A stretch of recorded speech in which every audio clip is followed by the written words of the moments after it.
Okay, I think we're online.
Not sure why it's having trouble getting the Facebook video going.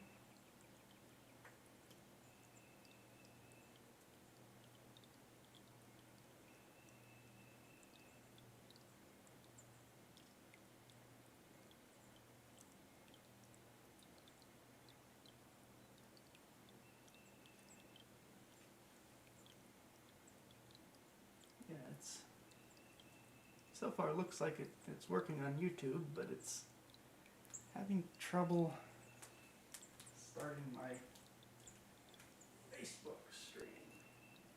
It's weird.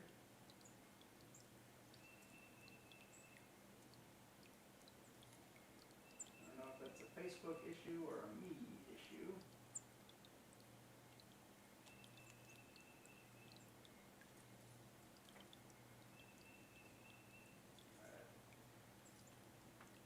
Now I'll just post my YouTube link onto the Facebook page.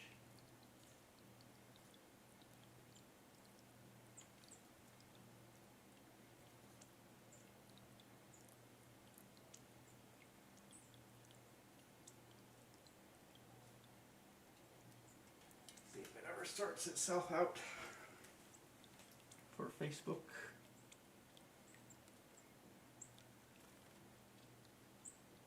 It seems like everything else is working okay. Alright, well, we can start looking at some of the birds that are showing up here. We have right up here, well, there was a pine siskin. Let's see, where'd he go? Well, we'll come over here. I see a titmouse. That, of course, is also leaving.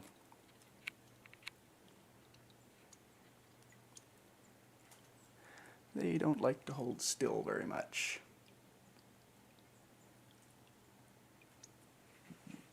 Pan over here. There's a nice little pine siskin. Nice healthy looking one. See, that nice little yellow patch in his wings is a good giveaway if you're ever wondering if you're looking at a siskin. A little yellow on their short stubby tail, a little yellow in the wings, and a little tiny needle pointed bill. It's not rounded like the bill of a house finch, but just very, very pointy, almost like little tweezers.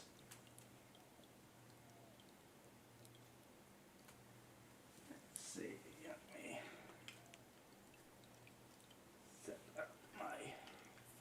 on my computer to run, because that seems to be getting a little hot already.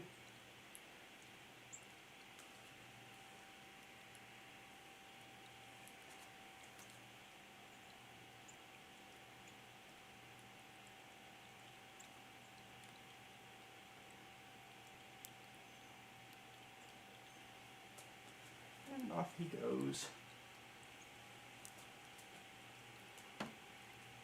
Here is the star from the last backyard stream, the Cardinal. Ever-present Cardinals. There's a titmouse, grabbing some bark butter.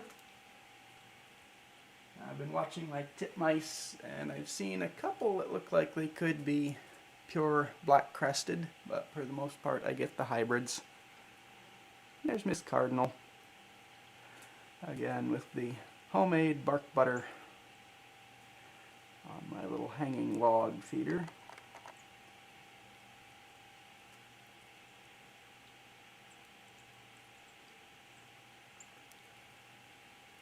Yeah, she's a nice pretty little bird.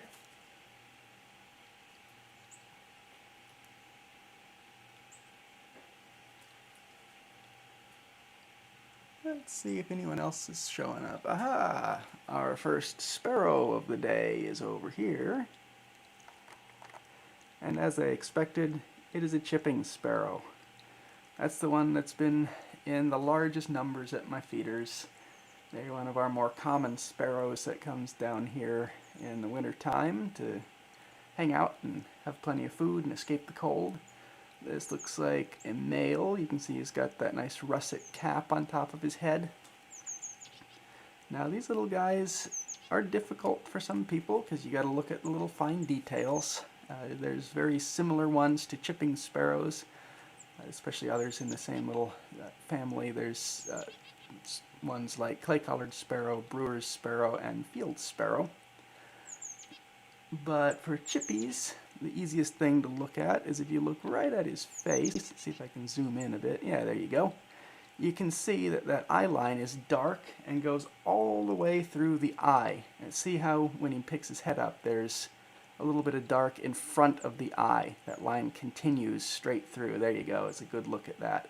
If you see that, that is definitely a chipping sparrow.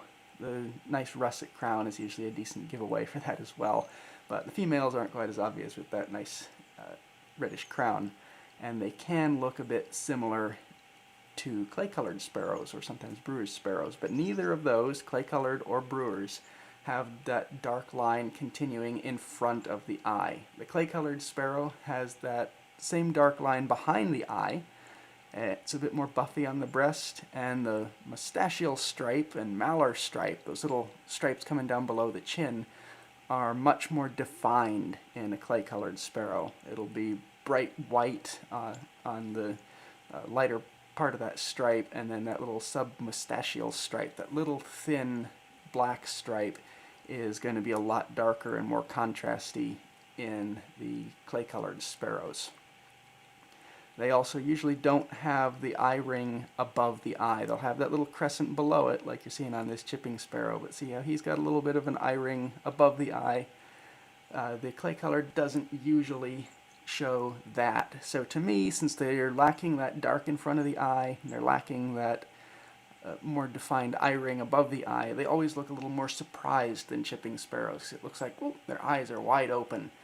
So if you see a sparrow and you think it looks surprised, take a little closer look, see if it won't have the rusty crown, it'll just be regular brown crown, bisected a little bit. Then if it's a well-defined facial markings, that's going to be clay-colored. Now on the other end of the spectrum, oh, there he goes. But on the other end of the spectrum, and less common here in the hill country, but they've been erupting a bit this year, is the Brewers Sparrow. Brewers Sparrow are basically the opposite of the clay-colored sparrow. They are not defined at all. They've got a little blurry line behind the eye that just kind of blends into gray. Not much in front of the eye. Bit of an eye ring showing up, but those facial markings, the malar stripe, the mustachial stripe on the Brewers Sparrow is not defined at all. It looks just kind of like blurry watercolored sparrow. So Brewers is identified by kind of its lack of field marks. And finally, the last one that's in this same family is the field sparrow.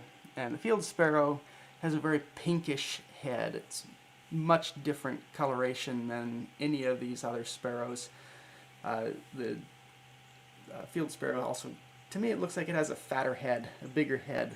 So if you see a big, peachy, fat-headed sparrow that looks kind of the same shape and size as chipping sparrow, that is going to be your field sparrow.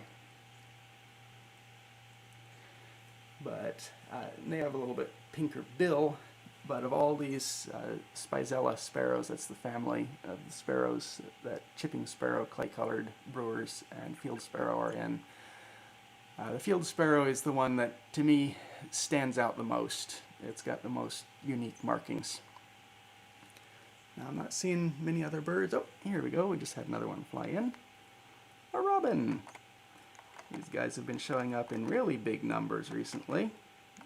If it will focus on the actual bird, there we go. You might have noticed huge flocks of these coming around. That's because the juniper berries up north that they usually eat, there was a drought, so they didn't get quite as many of them, so they had to come further south. There's also been recently a big winter storm up north, and I think that has forced more of them to come south as well, because it's even harder for them to find food.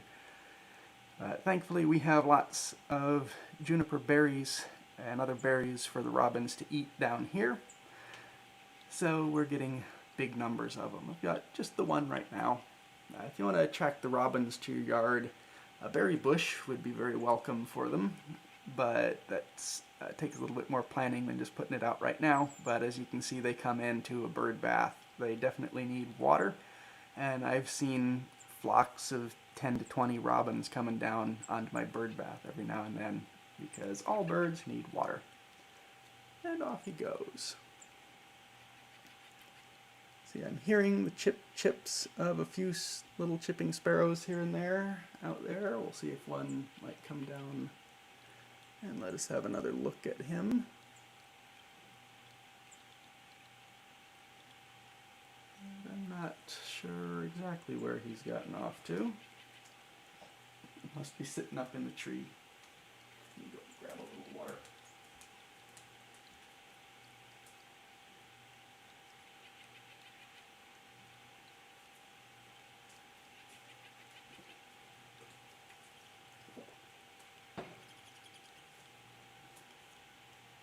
And I'm hearing the chirping of more pine siskins out there.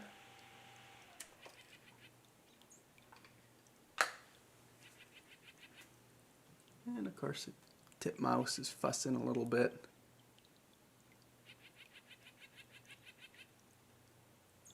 They're hanging out up in the trees right now.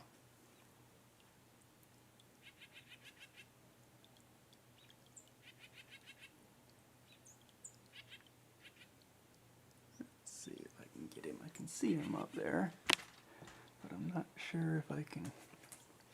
Yeah, there he is. Focus in on him. There's the titmouse. Oh, for just a second. They're not ones that like to hold still for very long. Very active little birds.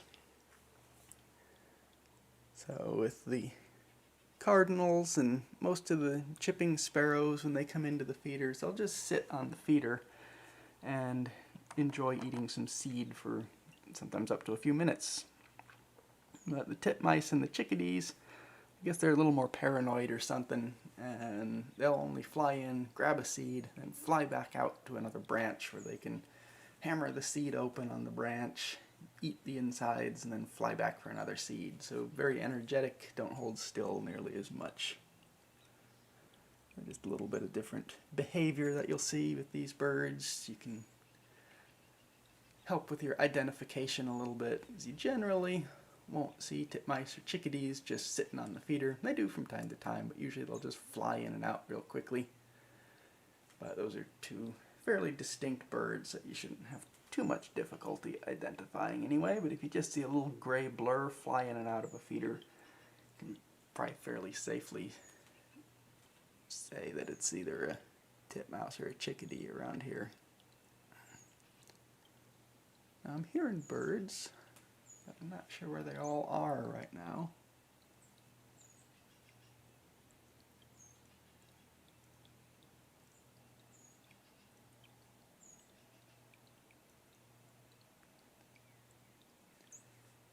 Of course, yesterday I had probably about 100 birds out there at once. But when I want to do a live stream, they're just not wanting to be cooperative. Camera shy birds.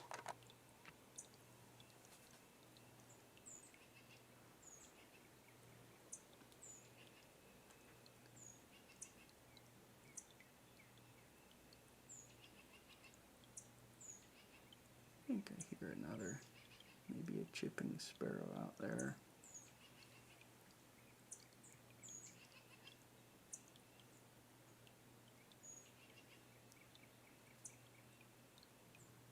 Come on, birds.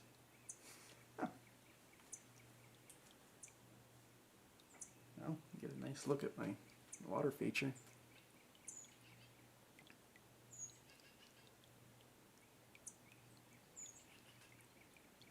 I guess while we're waiting for birds, I can give you a quick tour of my bird area.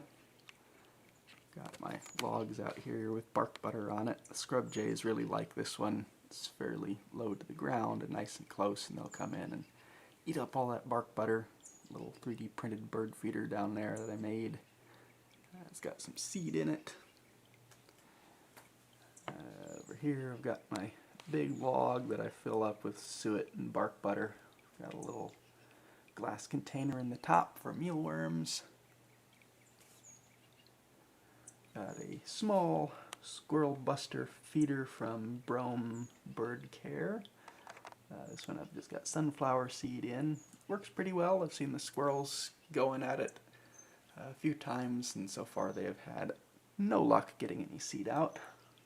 Same for this other squirrel-proof bird feeder back there. Even though I have it hung pretty close to the different branches, I see the squirrels jumping on it and reaching for it, but it always manages to close down before they get too much seed. They'll shake it a little bit and go eat the seed off the ground, but they put in that much work, they deserve to get a little bit of seed. Hummingbird feeders.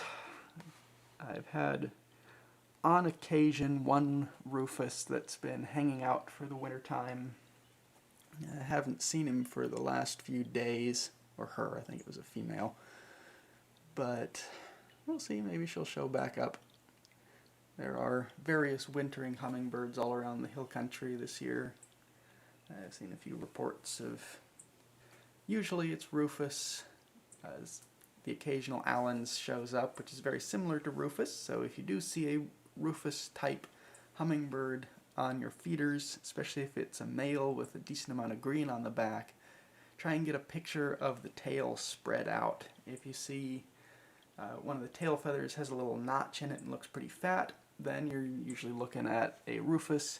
If the tail feathers are thinner and more pointed, then that would possibly be an Allen's. There's a lot of overlap, and it's a little tiny detail, so you can look it up online, comparison of rufous hummingbird tail feathers versus Allen's hummingbird tail feathers, and get a visual guide of what to look for there. But there are rufous hummingbirds that have a decent amount of green on their back, so that was some while ago, people used to think that if you saw a hummingbird with lots of green on the back, it was definitely an Allen's. But not necessarily. Female rufous hummingbirds have lots of green. First-year males have lots of green. And so you can get a decent amount of overlap when they're molting between plumages, or just have an aberrant plumage male rufous with lots of green in the back. The best way to tell is by looking at the tail feathers. If you get a good shot, clear shot of the tail feathers, you get a clear identification of which hummingbird it is. Again, usually going to be rufous around here, but you don't want to overlook a potential rare Allen's hummingbird just because you see a rufous colored hummingbird and automatically assume that's what it is. I've got a few more squirrel proof bird feeders back there. Got lots of sunflower in it. That one, again, it works really well for the squirrels, but I need to raise it up a little bit higher because it is not deer proof. And the deer will kind of prop themselves up on that tree, jump up on their hind legs, and lick all the seed out of it in an evening. And I've got my two big tube feeders. They need a little bit of refilling, but I'm debating leaving my feeders empty for a little bit. Some of you might have heard about the problem going around with pine siskins, and there's pine siskins carrying a strain of salmonella, and it's killing a lot of pine siskins. And this has been, for this last year, 2020 and 2021, it's been spreading all across the U.S. and becoming a problem with lots of pine siskins just dying from catching this disease, and it spreads easily between birds, especially on feeders. If you have a big flock of pine siskins and one's infected, comes in and starts eating on your feeders, and all the other pine siskins in the flock come in and start eating the same place, that can spread fairly easily through contact and them contaminating the seed that they're pecking at, and then the other birds coming along and eating it, and it's spreading through them. So especially if you're noticing dead finches or dead pine siskins around your feeders, that would be a good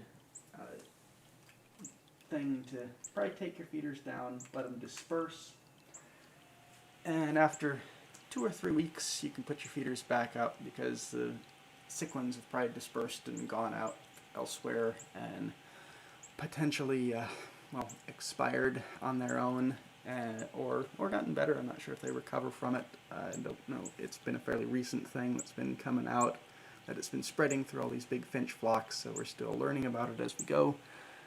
But if you do notice, especially dead pine siskins showing up around your feeders, probably take your feeders down for a few weeks and promote social distancing amongst the siskins so that you don't spread the disease through your feeders. And when you are putting your feeders out, even if you're not noticing any sick siskins around, if you go to refill your feeders, take some time to sanitize it. Bleach solution works. Rinse it with bleach and then rinse it off so you get that bleach residue off. And I would think your usual solution of alcohol would work just as well, as long as you saturate the surface and give it a minute or so to soak into any of the little cracks and crevices and kill off whatever bacteria happens to be there. And good. We've got another bird finally. A cardinal. And a chipping sparrow in the background.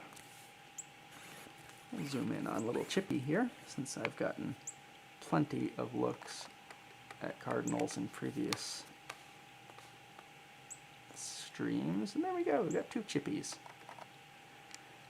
These are very social birds. Usually when you see one chipping sparrow, you can expect that there's going to be 10 more hiding somewhere nearby. And there's Mr. Cardinal. He wants to get his moment in the spotlight. But yeah, we've got 2 chipping sparrows there. Again, you can see that nice rusty colored crown. Shows them that they're male chipping sparrows. The females don't have that rusty crown. Juveniles don't have that either. It's just more of a streaky mottled brown. But also you can look at the breast on these sparrows and see how it's quite gray. Well, until Giant and Red just flies in and chases them all away.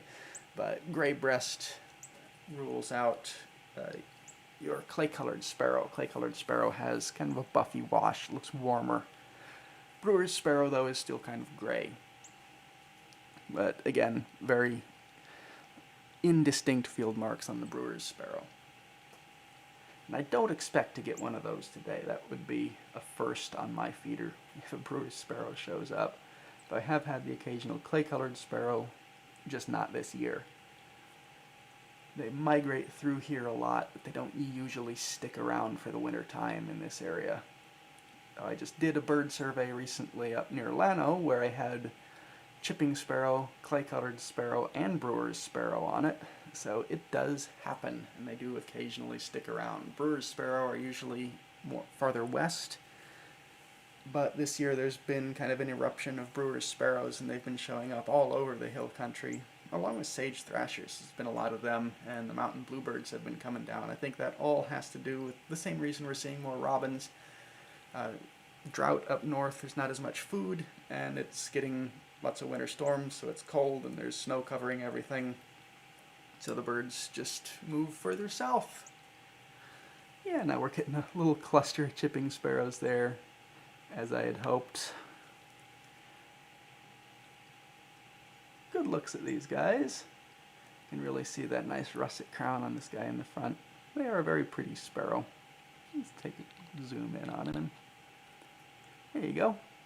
And you can see how on the back of his head that crown comes down into two distinct crown stripes. That, if you didn't have the russet on the head, that would be a good way to rule out Brewer's Sparrow. The Brewer's Sparrow, the crown all kind of blurs together, while the clay-colored sparrow and the chipping sparrows that don't have the russet crown, which would be the young males or the females, they have more distinct double striping going down the back of the head. So you can see sparrows, they're not impossible to identify. You just have to look at these little bit more details on them. They're not as bright and in your face as a male painted bunting, but they do have a process you can follow to identify them. There are good field marks you can look at them. And the good thing about sparrows is if you put out seed for them, they tend to hold still. Even if you're just out birding along the side of the road, they'll usually fly up and perch on a fence or perch in a tree, or if you sneak up on them, they'll just kind of sit there in the road eating whatever they have found to eat. So you can have a good chance to get some field marks off of them, and if you want to get a closer look, they'll usually stick around for you to put a spotting scope on them, so they're not like a warbler or a vireo that's constantly moving through the trees. They're usually a bit cooperative. Again, that does depend on the specific species of sparrows. There are definite behavioral patterns you see with these sparrows. Chipping sparrows, they'll sit on a feeder for minutes at a time, give you plenty of chance to look at them. Clay-colored sparrows do the same as well. Not sure about brewers. So far, I haven't really seen brewers on feeders, just because I'm not in the area where they're super common. When I do see them, I flush them off the side of the road or up out of the grass, but they will usually perch in a tree after you flush them and give you a good few minutes to look at them. They respond fairly well to pishing, so if they're hopping around in a tree, you can psh, psh, psh, and they'll hop back out and give you a little bit better look. But a few other sparrows will do this as well. Savannah Sparrows, if they're flushed, they'll perch up in a tree, or it's about 50-50 whether they go back into the grass or they perch up in a tree. Vesper sparrows, I've noticed, almost always at least briefly land on a perch after you flush them. Same for grasshopper sparrows. They love to stay low down in the grass, and sometimes there isn't a perch nearby because they like being out in a big open field. But if you flush them once or twice, usually they'll kind of get annoyed and want to see what's going on, and they'll perch up in a tree as well. Usually lower in the tree, but they will perch up in a tree and give you a look at them. But others, like LeConte's sparrow, they don't like to come out of the grass. So frequently the best look you'll get at a LeConte's sparrow is its tail flying over the grass after you flush it, and it drops down into the grass, runs along the ground, and you have trouble flushing it again. Though they will perch up on a clump of grass every now and then to look around, and you'll get a brief look at them. It's a very pretty sparrow, but difficult to see. And then it comes to my couple of Texas Nemesis sparrows. I just spent this last weekend looking for Henslow's sparrow. Can be a difficult one to get up north, even in the breeding season when they're singing. They don't like to come up much out of the grass, but in the wintertime, they, at least when I'm looking for them, they don't sing at all, and I had no luck finding that one down near Houston. I had a couple times where I thought I flushed one out of the grass just walking down the path, but they don't like to perch up. They'll flush, they'll fly, and they'll duck back down into cover. They don't respond to pishing at all. And then out in West Texas, I was chasing Brewers Sparrow. And that one, again, is one that it will briefly flush out of the grass, but not give you much of a look at all. And that's what they do again up in breeding season up north, where I have managed to see them.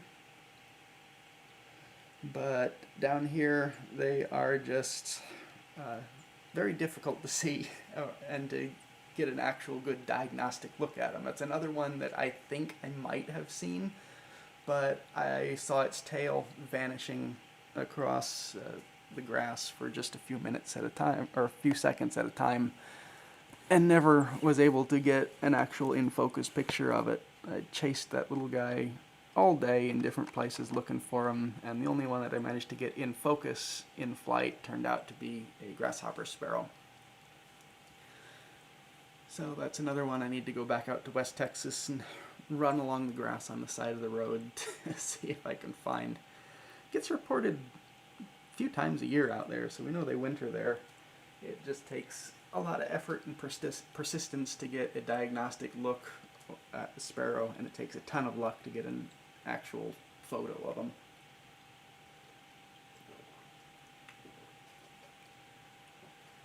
Again, I'm not sure where all my birds went.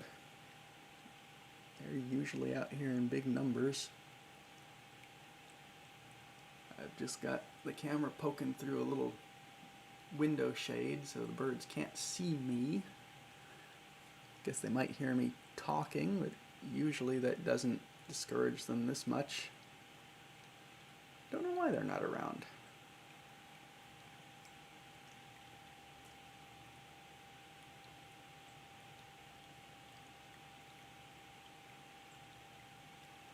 Got lots of fresh seed out for them. Got bark butter, but it's not even the Cardinals.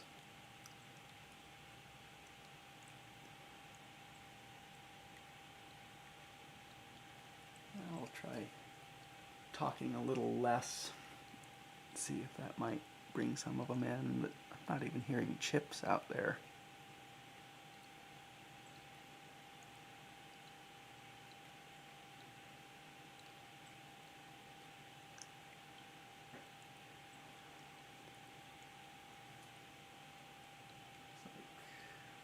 I've got a few people still tuned in. If anyone has questions, feel free to type it into the chat. If you don't have a YouTube account, doesn't look like the Facebook one is still, it's not working. I don't know why Facebook isn't starting its stream up today.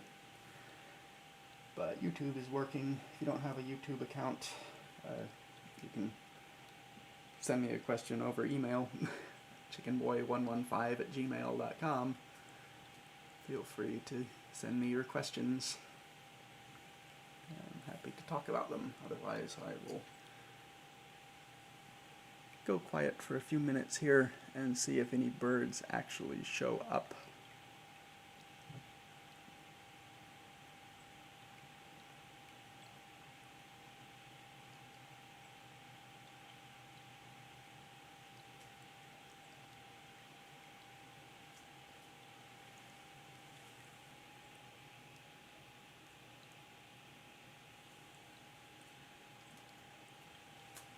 Yeah, there has been a feral cat hanging around here.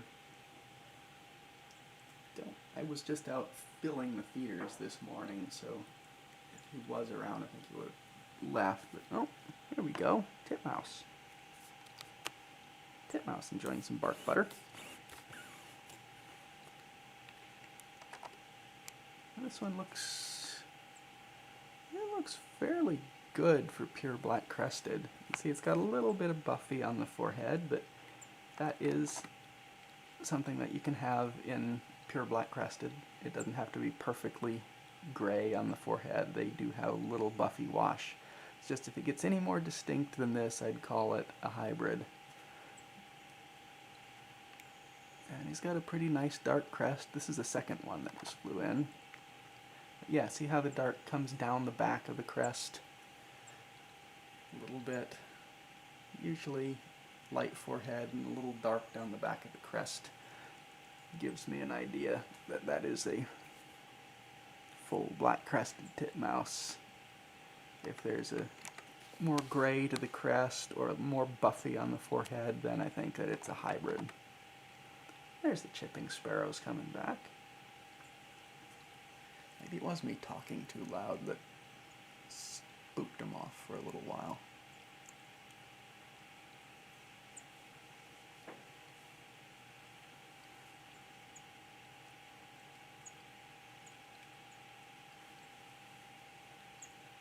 And maybe the cat was around this morning and spooked them, and now hopefully they'll realize it is gone. I scared it away.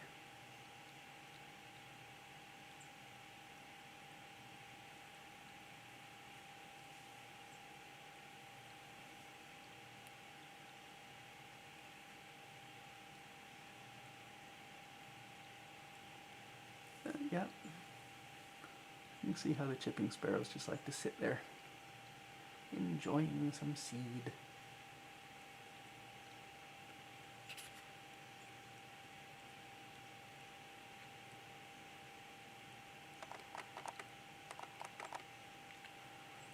Take a closer zoom in on him here. There he is.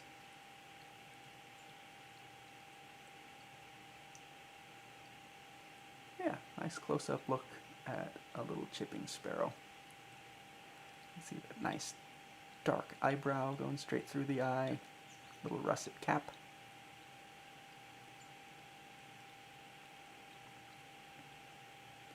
I just saw another bird the other day that looks similar to a chipping sparrow. I was down in Houston and went to someone's backyard feeders, just was given the location and told to just kind of look over the fence, and I saw what looked like a chipping sparrow with bright orange lipstick on. It was a bird called a pin-tailed wida. It was not the male with the big long tail, but there were female types, and it's an escaped exotic bird that's kind of starting to establish itself around Houston, and it was known to be coming to this person's feeder, and there were 4 of them, and they were about the same shape and size as a chipping sparrow, similar patterns on the back, a little bit brighter colors, but they were hanging out with the chipping sparrows, and they looked, to me, they looked just like a chipping sparrow with a cardinal beak. Chipping sparrow wearing bright orange lipstick, so that was a fun little bird.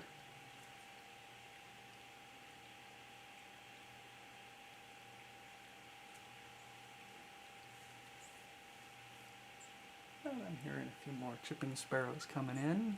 Let's undo my zoom. Yeah, there's a second one sitting up a little higher. There he is. Nice field marks on him.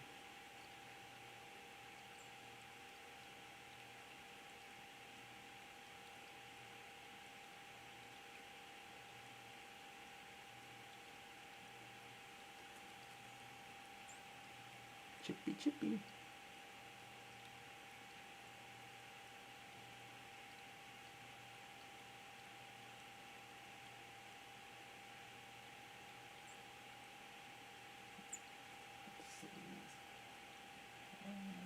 Oh, right. It is Groundhog Day. Let's see what the verdict was. Punxsutawney Phil predicts 6 more weeks of winter. And that's why all the robins are down here, because they know it's going to be cold. They must have an inside line. They've been talking to him a little bit in advance. So 6 more weeks of winter, according to the groundhog. And the robins. There's another chippy. Eating some bark butter suet. And a closer chipping sparrow is on my other feeder up here. There he is. Another little chipping sparrow. See, I've got little mixed seed in there. The chippies, they mostly like the millet, small seeds that they can get their little beaks around. Mix it in with, I usually take a mixed bag of seed and I add extra black oil sunflower to it. because I've found a lot of the birds really like the black oil sunflower, the cardinals, the titmice, chickadees, and surprisingly the goldfinches and pine siskins really like the sunflower seed. I hadn't really noticed that in previous years, but when I started taking a closer look at what exactly they were pulling out of the feeder, the little tiny pine siskins really like the big sunflower seeds. I guess they just break it open and get at that nice meaty sunflower. Usually I think the smaller birds like the sparrows and the finches like smaller seeds like millet or thistle seed. You usually think of, when you're feeding finches, you think you gotta give them thistle seed, but apparently not.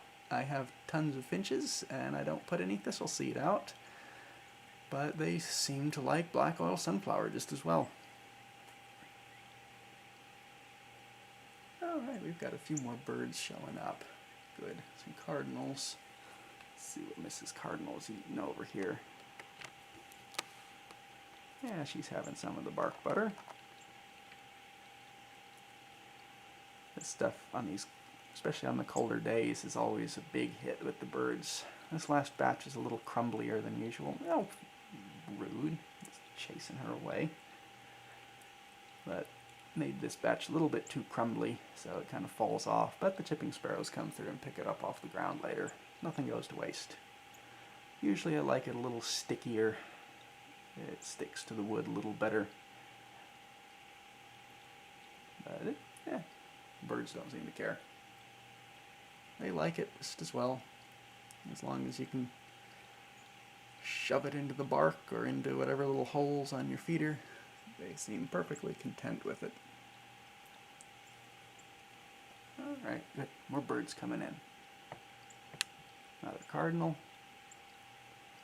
I didn't have any mealworms left to put out for you today, sorry. But he's got a little bowl he can eat his bark butter out of. Let's see, back here. I don't know why my autofocus refuses to ever actually focus on the birds. There we go. Oh, a nice little assortment. Chipping sparrow, pine siskin, cardinal, and a second chipping sparrow. So there's a nice comparison of two birds that I guess could be considered a little similar, as chipping sparrow and pine siskin. They're not closely related. Chipping sparrow, of course, is a sparrow. Pine siskin is a finch. Pine siskin is very streaky below. Don't confuse it with the sparrow. The beak is different than what you see in sparrows. When you look at a pine siskin beak, it's much more pointed. Chipping sparrows and most sparrows do have a little conical bill. You can see it right there. But you can see how much longer and more pointed the bill on that pine siskin is whenever he takes his head out. Yeah, you can see he's eating the sunflower there. Just husks it off and then has that nice heart in the middle that he can eat.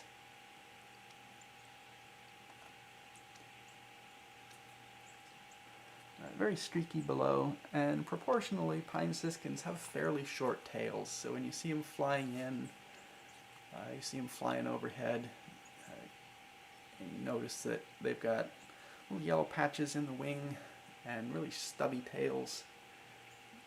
Pretty good field mark that you're looking at a pine siskin, at least until the cardinal comes in and pushes him off. I've got another one over here you can look at.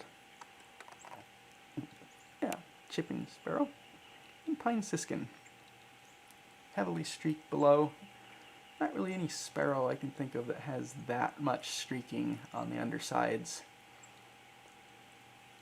And off he goes.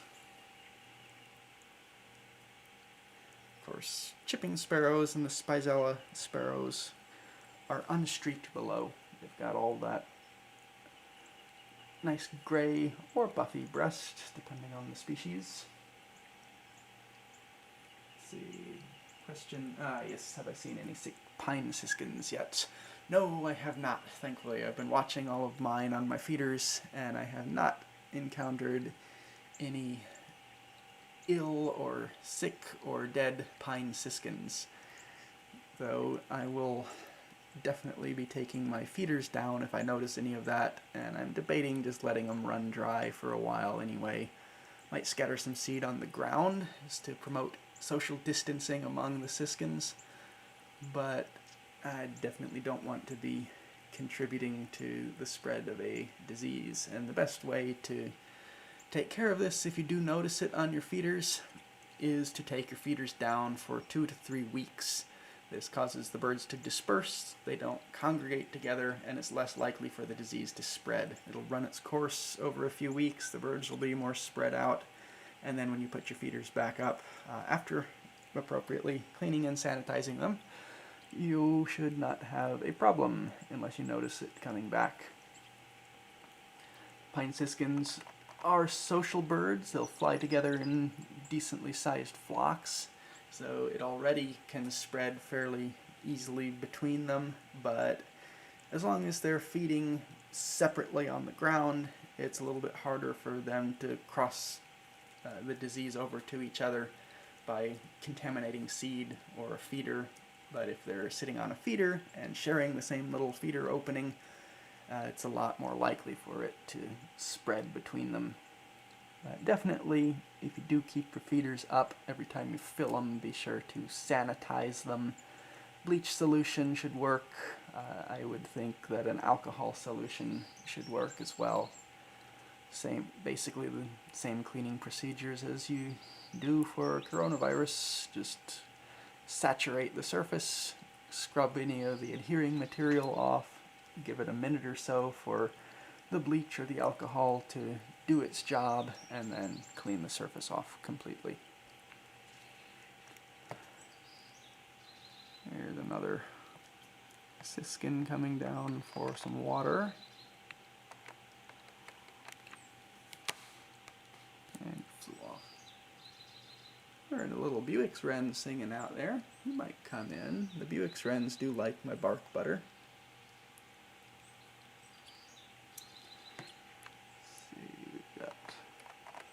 Chipping sparrow and a pine siskin.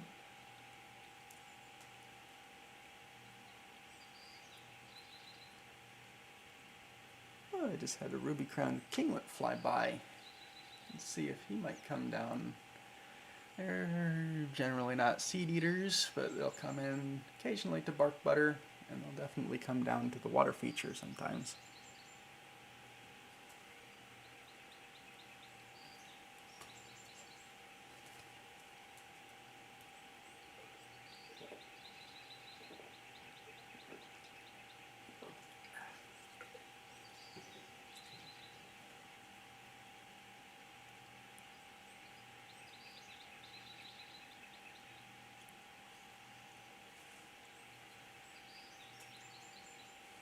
This looks like it might be a hybrid titmouse, if it'll focus.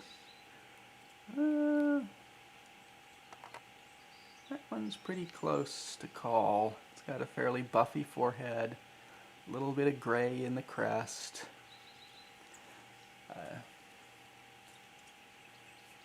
Female black-crested titmice can have grayer looking crests than the male, so it doesn't always have to be pure glossy black. But if all else fails and you're going on Ebird and you got one of those intermediate ones that you're not really sure, there is an option for a tufted / black-crested titmouse that you can put in. This is different than tufted X black-crested hybrid. I would only recommend that you put, if you're going to be submitting stuff to Ebird, if you put a hybrid in, only do it if you know it's a hybrid. Again, Ebird, its main purpose that it was started for is for scientific data collection, and this is something that's being actively studied by several people, is the hybridization range of these titmice. So, if you are not sure which you're looking at, don't just put it in as a hybrid. You can put it in as a separate object, tufted / black-crested titmouse. That means you're not sure which one it is either way, or if it's a hybrid, but you have seen one of these titmouse types around. That is still useful data, but if you're not sure, don't just automatically put it down as a hybrid, because that could throw off some of the data collection that these people are trying to look at. And again, if you're sure it's a black-crested titmouse, then put it down as black-crested titmouse. If you're unsure, don't just throw down black-crested titmouse because it is the more likely one around. You can put down the tufted / black-crested titmouse, and that way you still contribute the data, but you're not confusing any results. There's a Siskin and a Cardinal.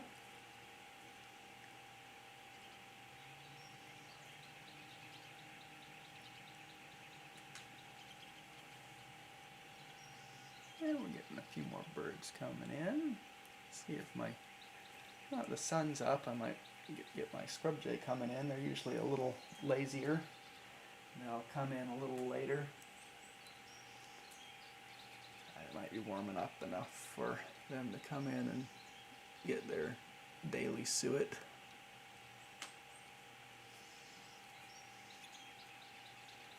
Little Buick's wren is still singing away. I don't have my outside microphone in right now, it's just my interior microphone, because I remember on previous ones that was causing a little bit of problem with you being able to hear me. You could hear the birds better, but you couldn't hear me as well.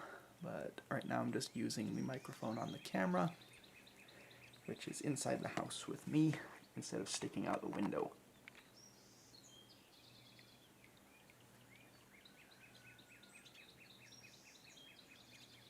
But I can hear the Buick's wren, the rooster, the Cardinals, and the little chitip chitip of the pine siskins. Oh, they're coming down for water. And if you hear that rising zhree, that again is a pine siskin. That's a very diagnostic call. If you hear the titip titip titip, that, depending on the pitch and the tone of it, that could be pine siskin or it could be a goldfinch. Usually American goldfinch can sound somewhat similar, but American goldfinch don't do that rising zhree. That is definitely, whether you hear it as a flight call or you hear it perched in a tree, zhree is a pine siskin.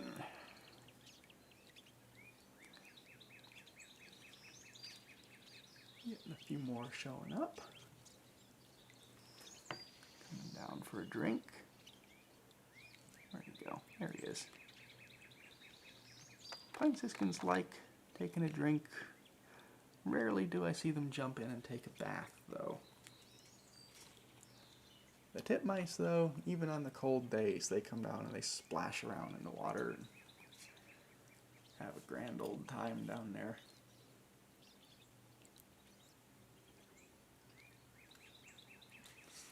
Okay, I've got my Cardinals.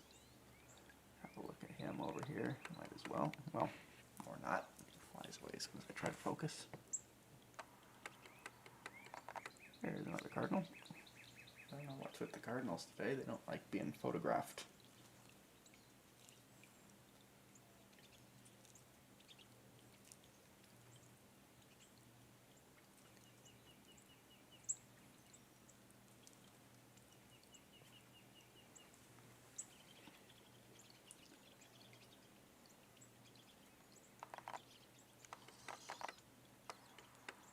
I don't know why my autofocus refuses to focus on birds.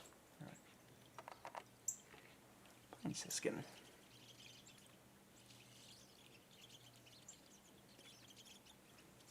Here's a close-up chipping sparrow.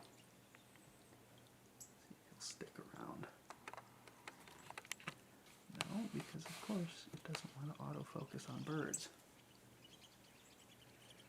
It's like every time it goes the exact opposite direction of focus I need it to go in.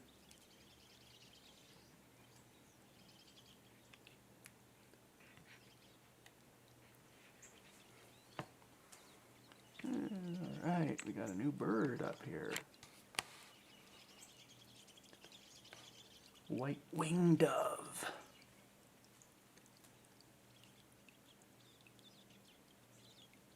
Exciting. Ooh. We might get some acrobatics going on up here. Let's see. Squirrel.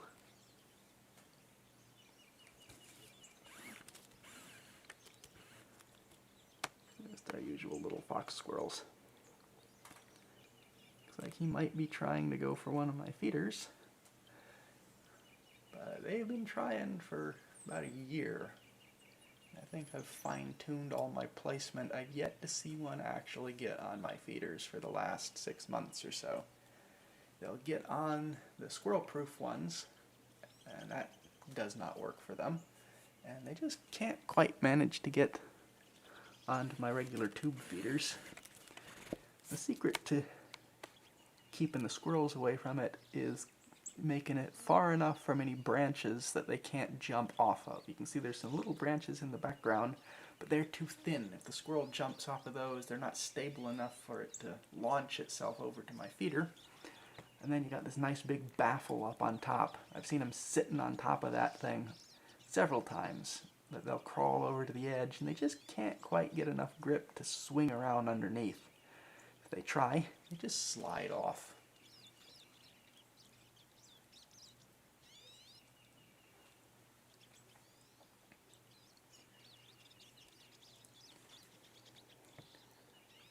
Of course, the squirrel-proof feeders down below, that is potentially within jumping range, but usually if they get on there, it closes down and they'd have no luck. Looks like he has moved on elsewhere. He might be going down to the ground.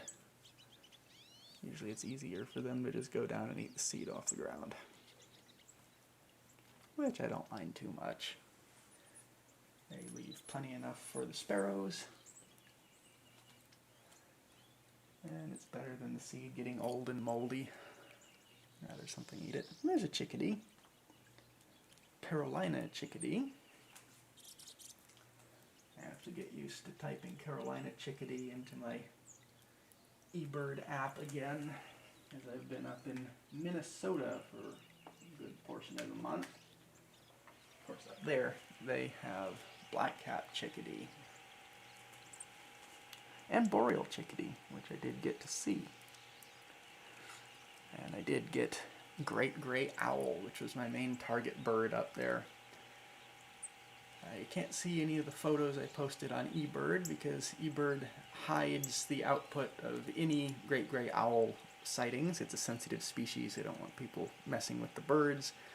And it's been a problem where if one is in an area that's easily accessible and the location gets publicly reported, that area gets swarmed with dozens of cars blocking the road, people harassing the owl. So it's better to just find it on your own and not have to deal with the crowds. And then Ebird prevents you from publicizing the location too widely. But I do have a video of a great gray owl up on my YouTube page. They were actually a lot more numerous in National Forest, Superior National Forest. There's a highway going up through there. You just drive along until you see one on the side of the road, or until you see 5 cars parked on the side of the road with cameras sticking out the windows. But they just hunt along the edge of the highway up there. Or you can drive around Sax-Zim Bog. I did get to see a couple there as well. Lots of other good birds up there. Didn't take too much video. I was guiding a little private group up there, more focused on finding the birds than videoing them, but I did take a few pictures. If you go to my Ebird profile, you can look up some of my recent pictures on there and see the ones I've been posting to Ebird that aren't great gray owls. Those, all the other birds still show up. Again, just go onto my YouTube page whenever the stream is done, and it's one of the most recent videos. You can see the video of the majestic great gray owl, which was spectacular and wonderful to see. It was worth the freezing cold. And here we've got our white-winged dove on the ground. Big plump thing, squared off tail. Oh, camera shy.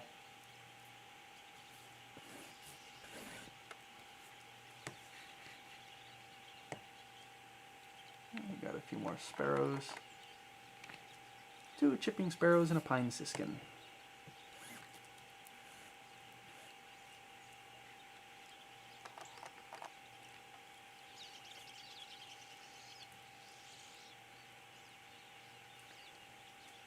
And on the next feeder over, 2 pine siskins and a chipping sparrow. I was hoping I'd get at least one other kind of sparrow coming in. I have had a few Lincoln Sparrows showing up, and the occasional field sparrow. Hasn't been a super sparrow heavy year for me here. Sometimes I get white-crowned or white-throated showing up, but so far none this year. I think it's partially due to us having been working around the house a lot outside and trampling down a lot of the grass. There's not that much ground cover out back there right now.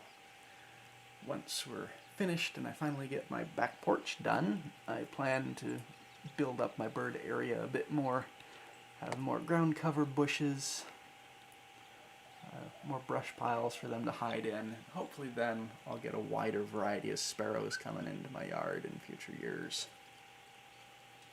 The sparrows definitely like having ground cover they can skulk around in. The song sparrows and the Lincoln Sparrows especially, they like having a big brush pile. White-crowned sparrows like being down under cover. White-throated sparrows even more. The white-crowns, they'll come out in the open from time to time, but white-throated sparrows, they definitely like being down in cover. Let's see what I've got over here. It's like more pine siskins. Chipping sparrow and a pine siskin. That pine siskin's showing a nice bit of yellow. You can see that yellow wing patch.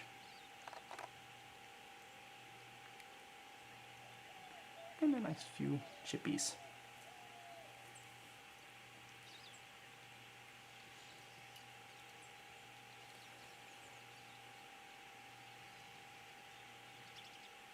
At least all my siskins are looking healthy.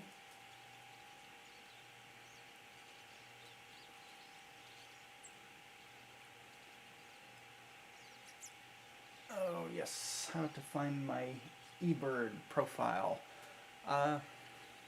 Ebird actually makes it kind of difficult to search for whatever reason, but I will post up a link on my Facebook page right after I'm done with the stream here, and it'll link to my Ebird profile. I think you need to have an Ebird account to see it, but I think I can post a link directly to my photo profile on the Macaulay library, and that gives you a stream of all the different photos that I've been posting up recently, and that should let you see a bit more of what I've been doing.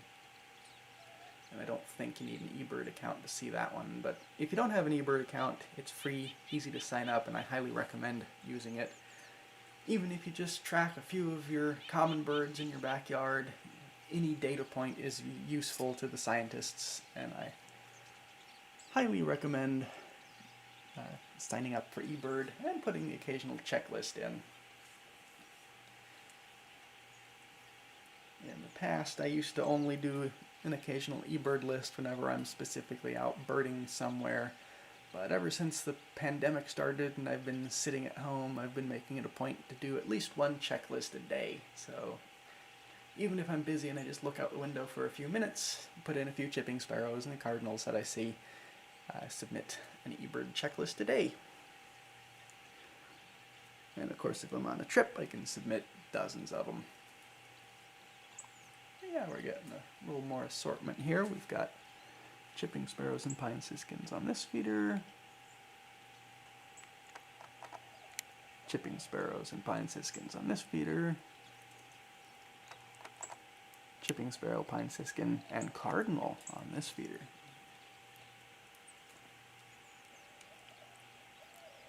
No one's wanting to come down to the water yet, though.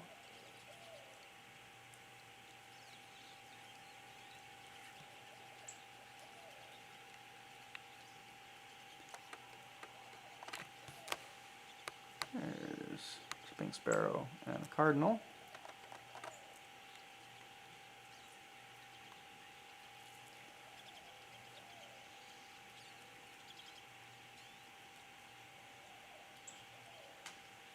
You can hear the white-winged dove in the background. Cuckoo, cuckoo. Cuckoo.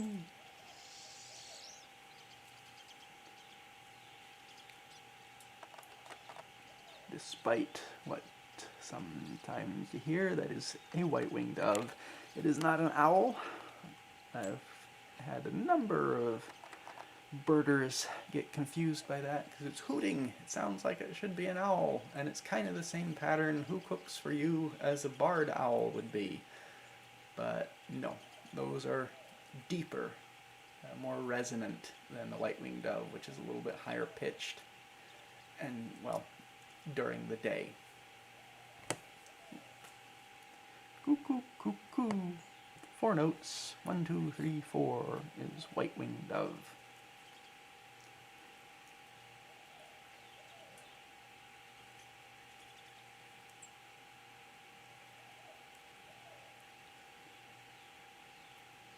And of course, mourning dove is not quite as harsh of notes. It's more melodious and flowing. Inca Dove is 2 notes. Kind of sounds like no hope, no hope. They always sound kind of like depressed doves to me. And then it's usually 3 notes, or just when you've got Eurasian collared dove. So far, I've not had Eurasian collared out here. They tend to stick a little bit closer into the cities. But I have had lots of white-winged doves, mourning doves, a few Inca doves, and the occasional common ground dove, which just has kind of a single repeated note. Coop, coop, coop, coop.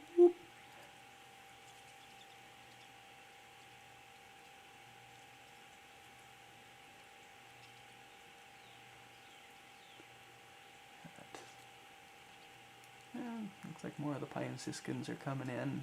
We'll check them all out and make sure they're bright-eyed and short-tailed.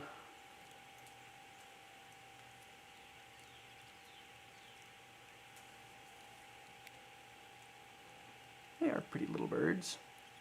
Nice little yellow on them. Pointy beak. See a good close-up of that yellow on the wing. Oh, and I think I just heard a Lincoln Sparrow. Let's see if he's around here somewhere. I think that's him down here on the ground. Where'd you go? There. Yes, Lincoln Sparrow. Very gray compared to the chipping sparrow. A little bit bigger. Note the buffy malar stripe and streaks on the breast.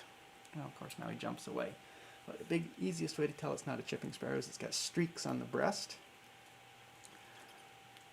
A song sparrow is very similar, but they're a little bit bigger beak. They've got streaking on the breast, but it streaks over a white breast. On the Lincoln Sparrow, hopefully he'll pop back out. He's still in this little brush pile somewhere. But he's got streaks over a little buffy breastband, and the streaks aren't as bold as in a song sparrow. Song sparrow has a bigger triangular black malar stripe. Lincoln Sparrow, it's still there, but it's a little bit smaller, a little finer. They should pop out. Let's see what's over here. See the sparrows. I think these are chipping. Yeah, that's a chipping sparrow. Let's see if Lincolns might come out and join them. Alright, well, chipping sparrows have, well, as you might expect, a chip note. The Lincoln Sparrow has kind of a high-pitched nasal seat. I think I see him. Yes, there's the Lincoln Sparrow. They really like to hide behind cover, but you can see he's fairly grayish overall. Little streaks on the breast. Zoom in some. Nice patterning on the back. There you can see he's got a little buffy malar stripe and buffy behind the streaks on his breast. But nice gray face.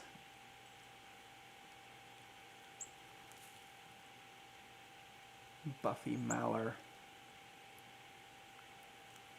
Oh, I'm looking straight through my drip.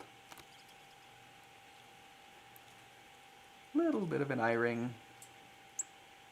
Overall, whenever I see these guys, they look almost like little shadow sparrows. They're very gray. You compare those to the much lighter gray of the chipping sparrows, which I think I actually can. There's the Lincoln Sparrow.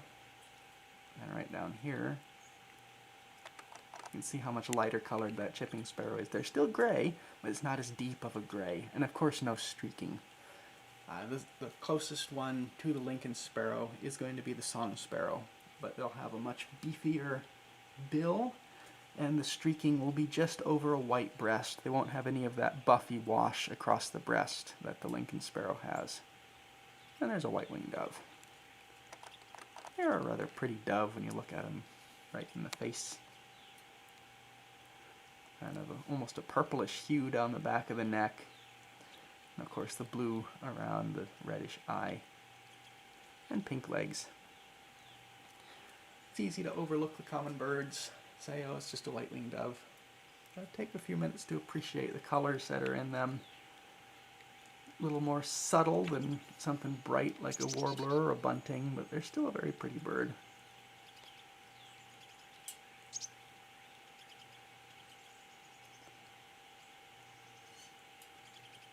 And off he goes. I think the Lincoln Sparrow is still around, but he's hiding in his brush pile. That is another characteristic of Lincoln Sparrows.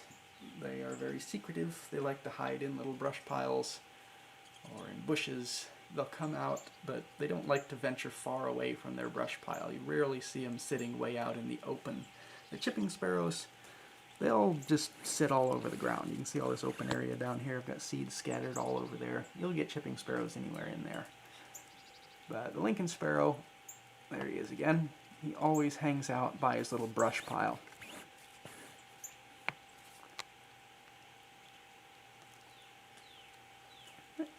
Oh, there's two. Just got chased by another one. I don't know where he ran off to, but hopping away. There he is. Camera just doesn't like focusing on birds.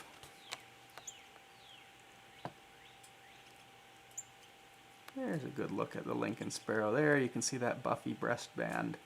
So I've got little fine streaking on the breast, little central breast spot, and buffy breast band underneath.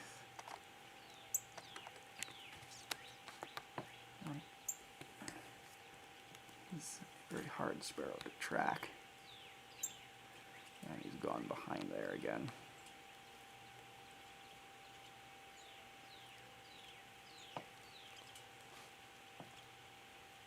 There's a chipping sparrow.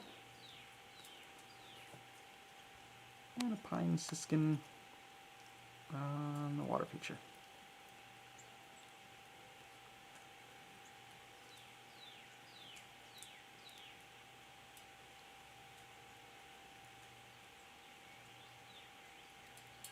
Take a quick scan around, see if there's anything else.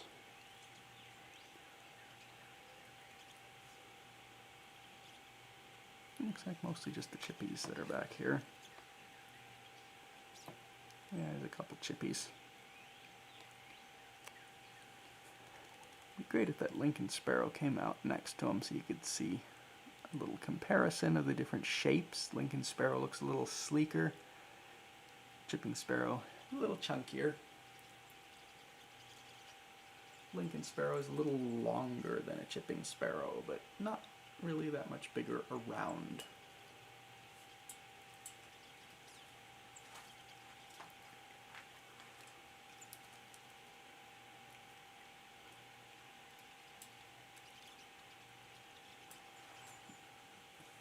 Let's see if I can get there in time. There's a titmouse. There it is. Let's see. They do like the bark butter. I think this is that same, possibly borderline hybrid. He's showing a bit more buffy on there than pretty gray on the crest, a little buffier on the forehead. I think that might be a hybrid, borderline hybrid, but we are in the hybridization zone. On this side, skewing much more towards black crested than tufted.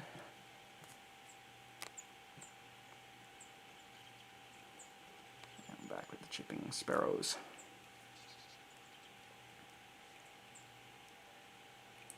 Get some water.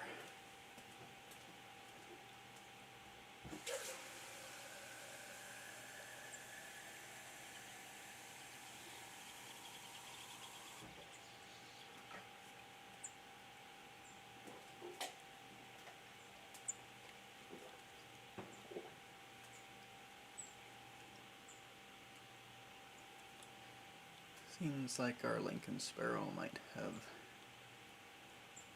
flown the coop, because I'm not seeing him coming in and out of the brush pile anymore.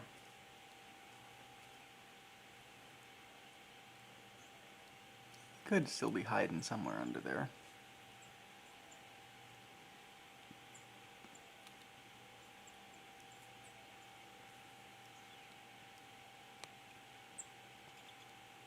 At least we've got some chipping sparrows to look at.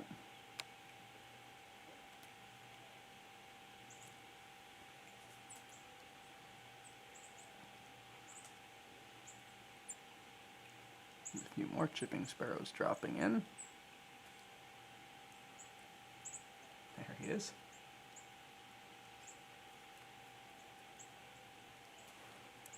Oh, are we gonna get a titmouse having a bath?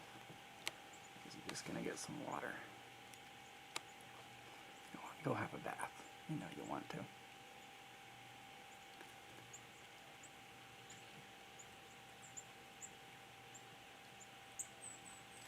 Oh, the Siskins going down. Oh. Off they go.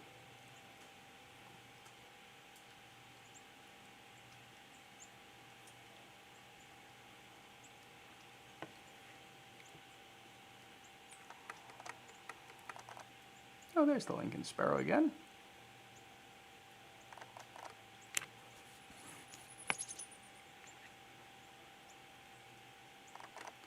Fine streaking, buffy mallard, dark mustachial stripe. You can see that little black, somewhat extended triangular stripe going down along the lower mandible, down the throat. If this was a song sparrow, that would be much bigger and bolder. And the streaking on the breast would be a little bit heavier, thicker streaks, and again, wouldn't have that buffy wash on the breast like you see here.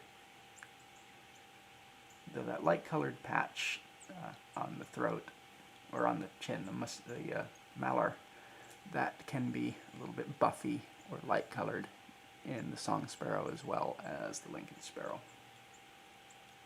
You see a big black extended triangle coming down there. Heavy streaking over a white breast with a big beak, and that is a song sparrow. They sound much different as well when they're doing their call notes. The Lincoln Sparrow is more of a fussy whine or a little chip note, while the song sparrow sounds, at least to me, it sounds like he's saying chimp, chimp. A little blurrier call note.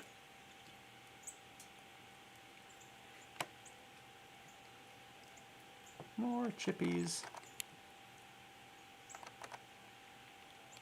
Oh, there's some good light on him. Oh, doesn't he look nice when he jumps into the sun?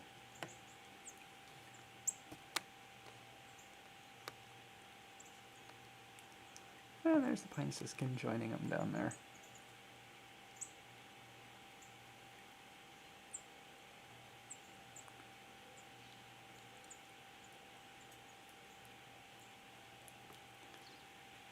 Bunch of chippies. There you can see the pine siskin again preferring the sunflower seed over the millet.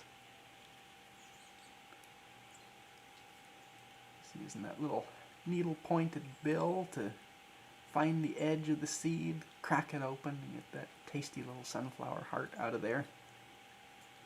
Well, the chipping sparrows preferred to go after the smaller millet that they can crack open with their more conical bill.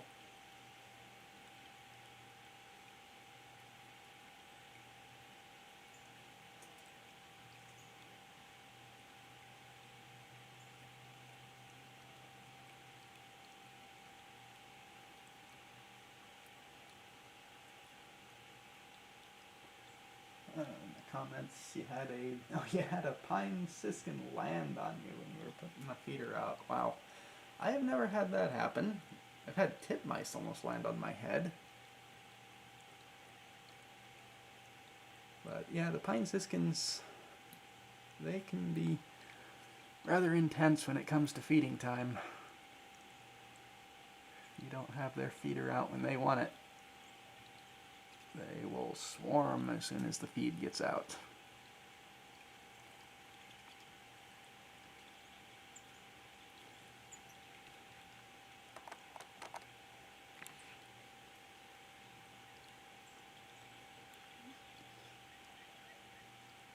And on the other feeders, it's still looking like mostly just chipping sparrows. Still waiting for something to maybe come in and come take a bath.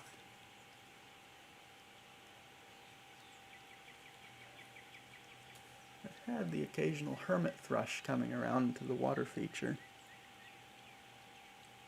I was hoping he might make a showing today.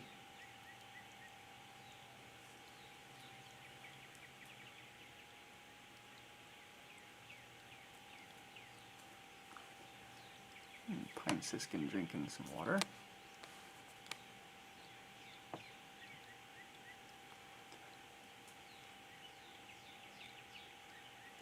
They really like getting it straight from the drip.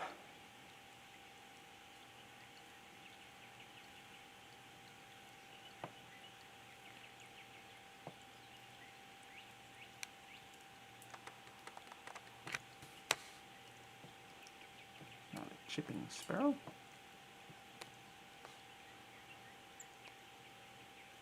I don't know where my field sparrow's gone. He hasn't been around for the last few weeks.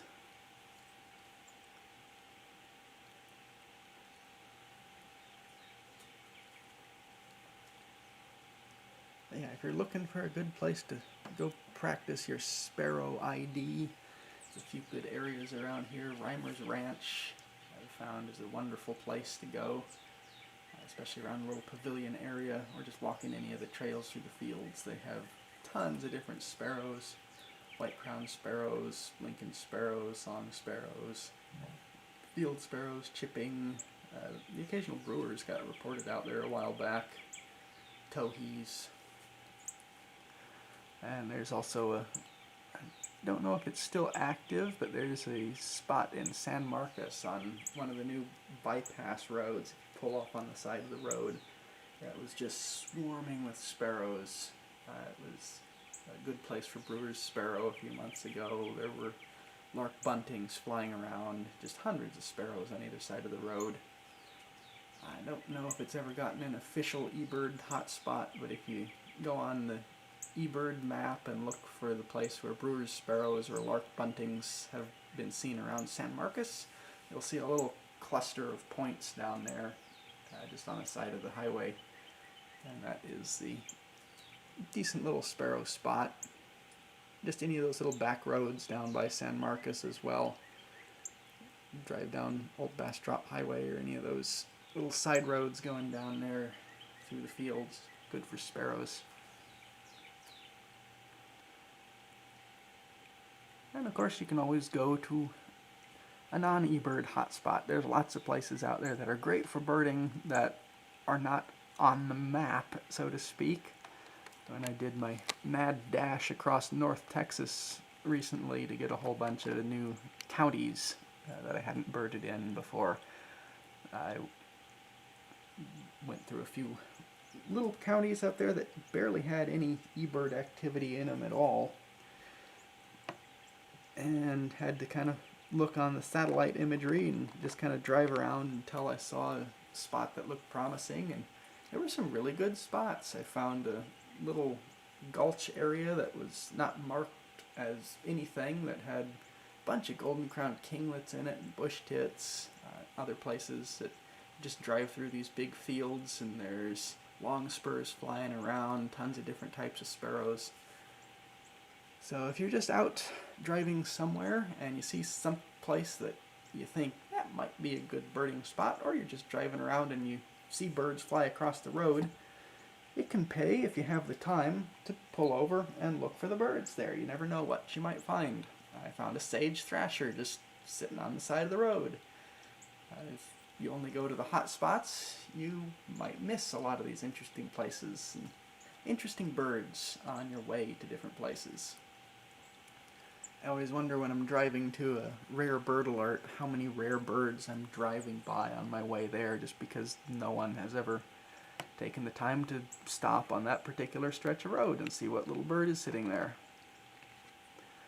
Who knows, there could be a population of brown jays halfway down to the Rio Grande Valley that no one's ever seen because it's on someone's ranch and no one ever knows what to look for.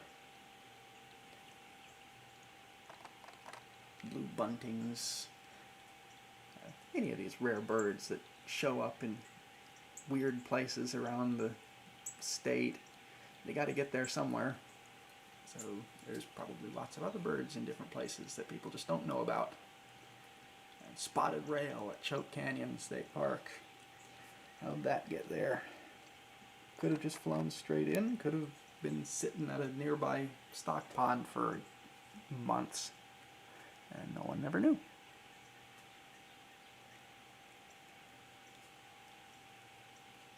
It's still just with the chipping sparrows and the pine siskins. Something back there.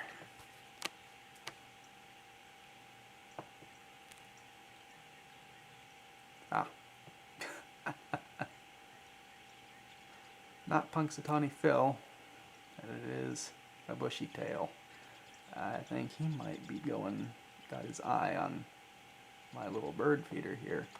Oh, and I'm getting a low battery warning on my camera. I gotta go get another battery.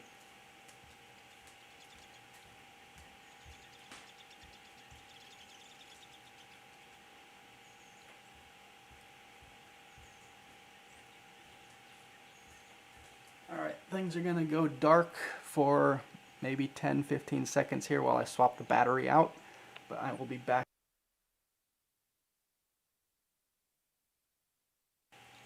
And I'm back. New battery, fresh and ready to go.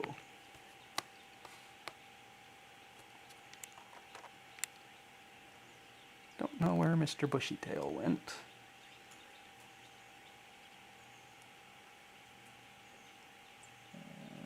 Oh, there's a titmouse. Doing its grab and go.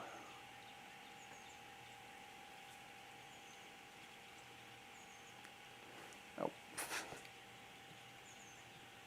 There he is.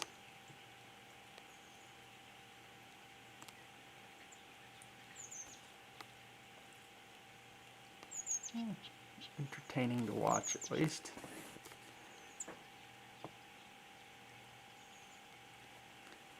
Yeah, I think they've all but given up trying to get at my bird feeders.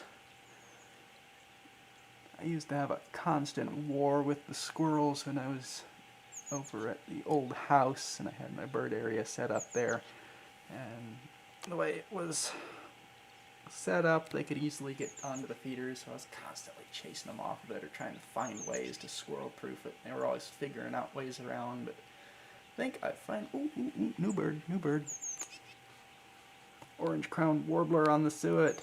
Yay! Beautiful little bird. This is one of our few wintering warblers down here.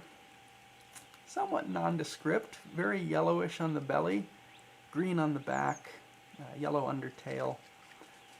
Head can vary from this kind of yellowish green color to a little bit more gray. They've got a little bit of an eyebrow.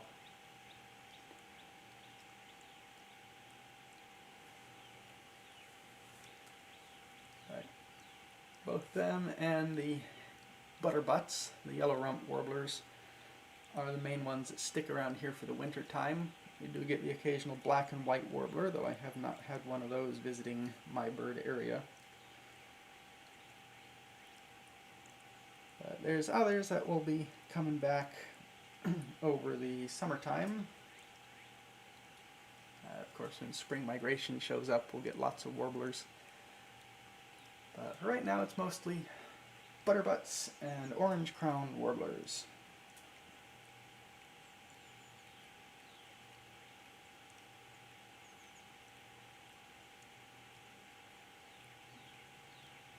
Now, sometimes people will get a little confused between some similar-looking warblers, the orange-crowned and the Tennessee warbler being one of those. Superficially, they can look somewhat similar. Generally, the orange-crowned warbler is going to be much more greenish and yellow overall, while the Tennessee warbler will have a grayish head, greenish back, and a gray to light white belly. But one of the best field marks to look at, if you can get a look at it, is the undertail. You look underneath the tail at the rump, and the orange-crowned warbler is going to be yellowish orange under there with a little bit of streaks along the flanks, while the Tennessee warbler is going to be white under the tail. The tail will be dark, and the undertail coverts, the rump dent area, will be light white. Occasionally, juvenile first winter Tennessee warblers can show a little bit of yellow wash on the undertail area, but it's not going to be as deep yellow-green as in the orange-crowned warbler. And usually the first winter Tennessee warblers will have a little bit different field markings and won't have as much streaking. The breast will be a little bit more yellow instead of greenish yellow. But it'll be a definite lighter color undertail than on the rest of the belly and breast of the bird. While on the orange-crowned warbler, it's basically going to be the same color, deep greenish yellow on the breast, belly, and undertail. It all blends together. Well, doesn't look like he's coming back. Came in, got a little bit of suet, and left. And on top of all that, I would not expect the Tennessee warbler to be here in the wintertime. Again, birds don't always read the rule book. Sometimes they do stick around, and that would be a rare bird. It can happen. But for the most part, you're going to get your orange crowns in the wintertime, and then during spring migration is when you'll get an overlap of the Tennessees and the orange crowns and all the other different wonderful little warblers that are heading north.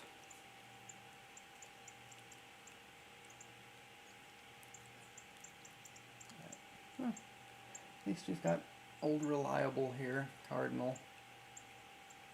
All else fails. They're fun to look at.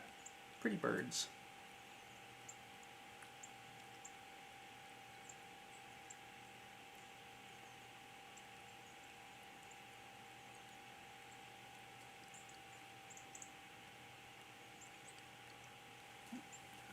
Let's see. Up here we've got big fat dove. White-winged dove. They come down to feed here fairly regularly, but more often than not, they just like to perch in the tree over all my feeders. He'll just sit up there for hours at a time sometimes. But there you can kind of see some of his nice facial markings. Blue around the face, red eyes. It is a pretty little bird. Just have to take the time to appreciate him.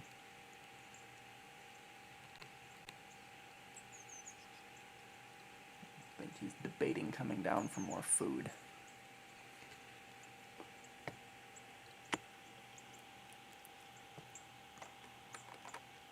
There's Mr. Cardinal in the sun, looking beautiful.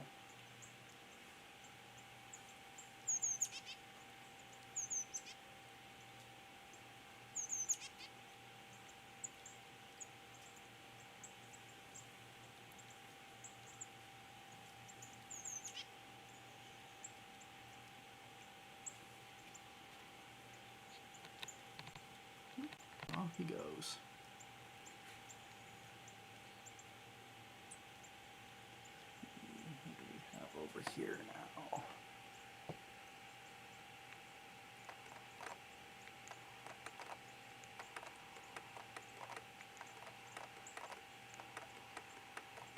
It is a chipping sparrow.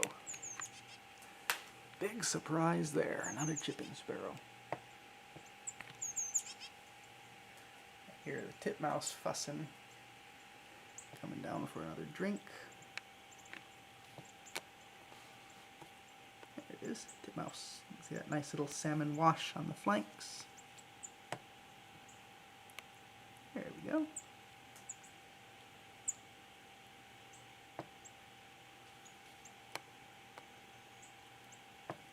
And off it goes.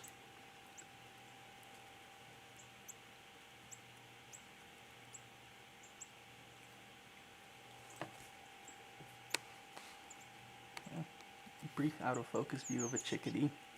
Of all the birds that come to my feeders, they're the ones that move around the most. Titmice will sit there for a few seconds at least, but the chickadees, they come in, they grab, and they are gone.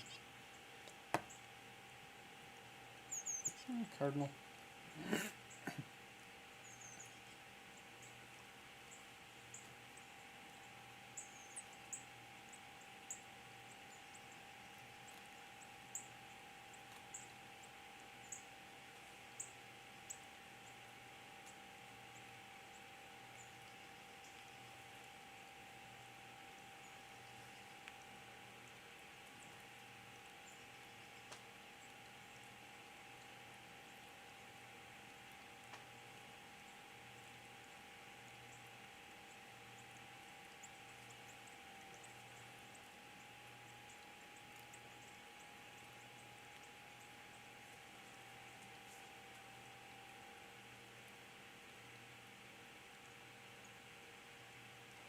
See if I can get him in time. Nope, that was another chickadee. Oh, and he's just up there taunting me, chickadee-dee-deeing away. And titmouse fussing as well.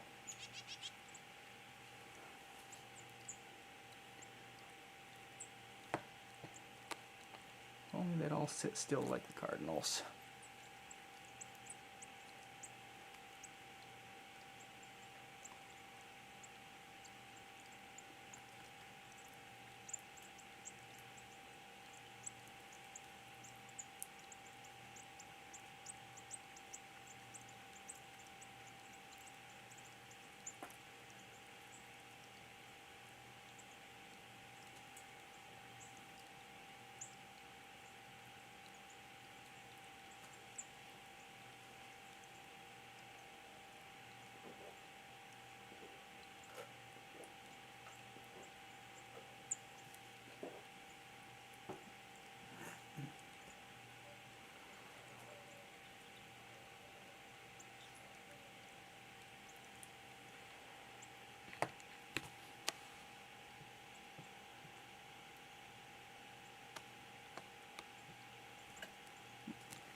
Oh, titmouse landed on my window feeder. I've got one of my 3D printed bird feeders is stuck on my window right over my camera. He came in and landed about a foot away from my head.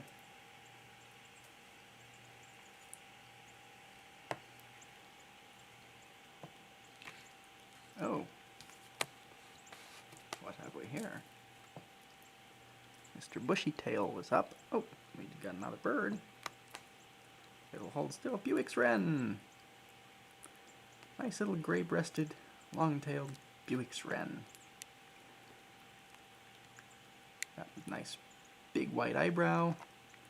Somewhat similar to the Carolina wren. Carolina wren is bigger, chunkier, has more warm reddish-brown back and buffy wash on the breast instead of being plain gray. But this one is deeper brown back, gray breast, a little bit smaller, not as fat.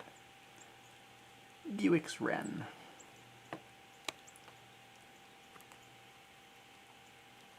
About the same size as a chipping sparrow.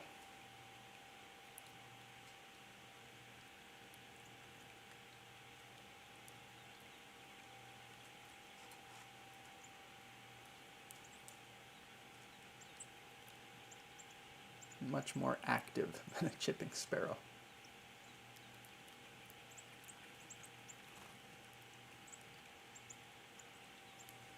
Got a couple more white-winged doves coming in overhead. A few more cardinals showing up along with the chippy.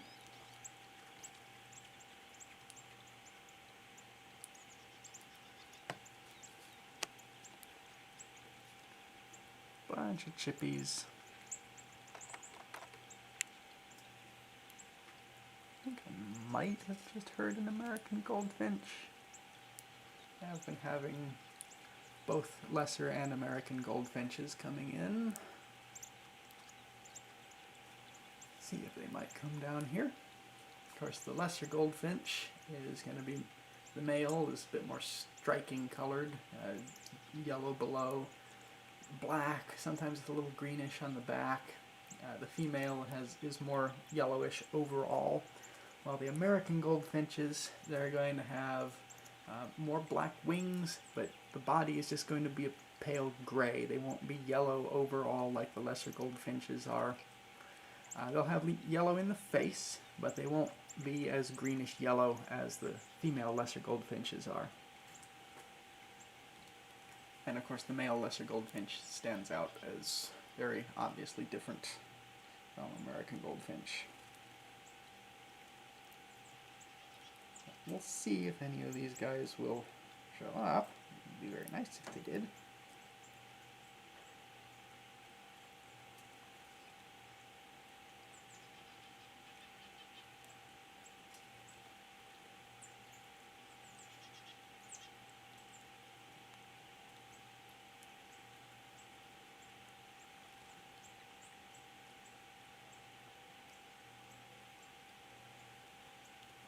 So far, oh, there he is. Male lesser goldfinch just flew in. Very striking bird. All black down the back, yellow down the belly. Yellow rump as well. I believe the American goldfinches have a white rump, or not rump, undertail, vent area. Not rump. Getting my terms confused, thinking of yellow rump warblers. Yes. You can see under the tail, a little white with a under the tail with yellow on the vent area.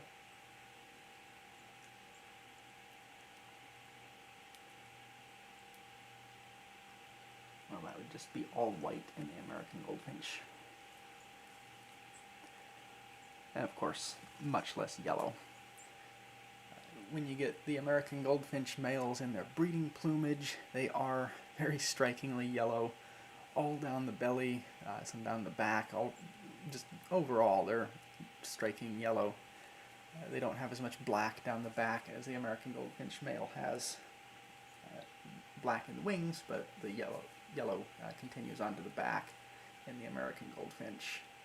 But that's only in breeding plumage. In their wintering plumage, they're just kind of a little yellow in the face and everything else is gray. Usually when they start molting into that nice bright yellow breeding plumage, you'll see it start coming in patches.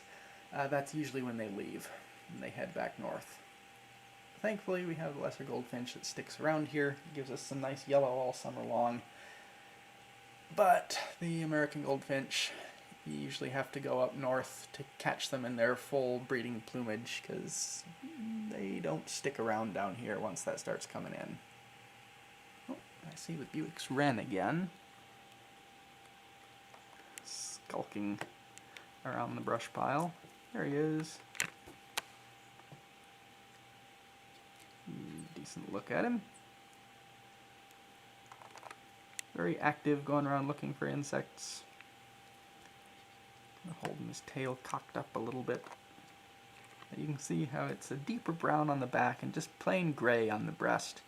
That would be much warmer colored overall and a little chunkier if it was a Carolina wren.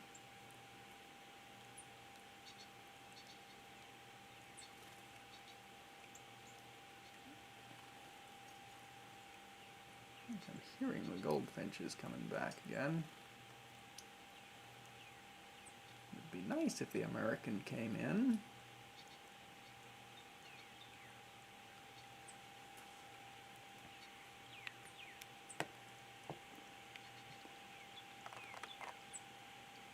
Buick's wren again. A very active little bird. And I have had a canyon wren around here as well. When I put the rock on my house, I actually built a little area into it. That's a little recessed cavity that I'm hoping might attract the canyon wren to nest in my wall when spring comes around, but we'll see. Oh, Buick's wren is singing.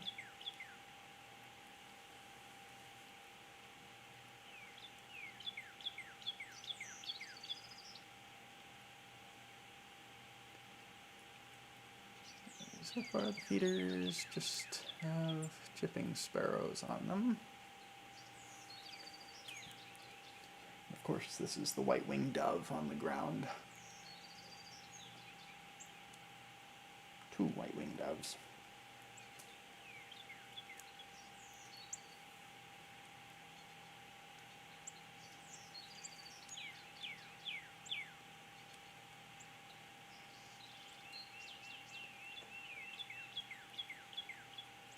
I'm seeing some more birds coming in. It looks like some more siskins are coming back. And the lesser goldfinch is hiding out up in the tree. Got a, what are you, chipping sparrow on the rock. Oh! Robin.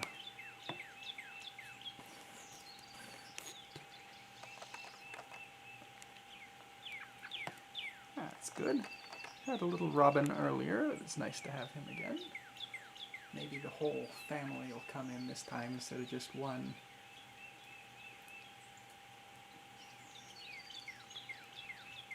Going down to take a bath, or at least get a drink.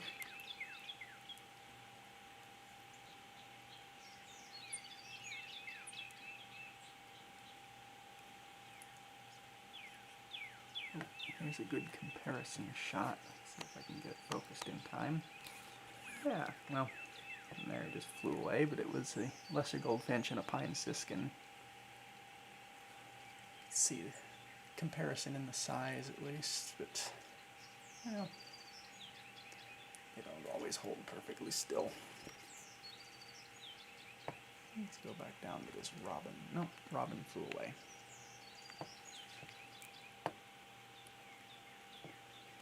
We've got more chipping sparrows. Oh, we're getting lots of chipping sparrows showing up. Looks like the ground's moving down there. There's quite a few. Chipping sparrow and a pine siskin.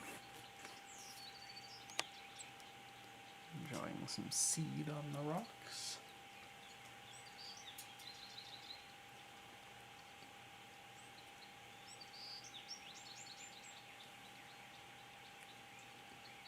Buick's wren's just still singing away.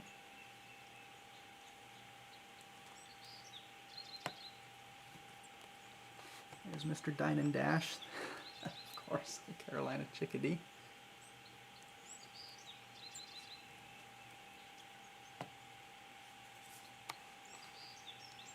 More chipping sparrows.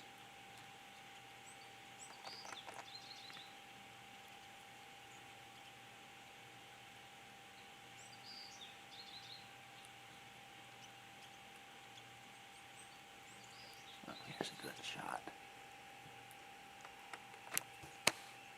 Lesser goldfinch, male. That is a stunning bird.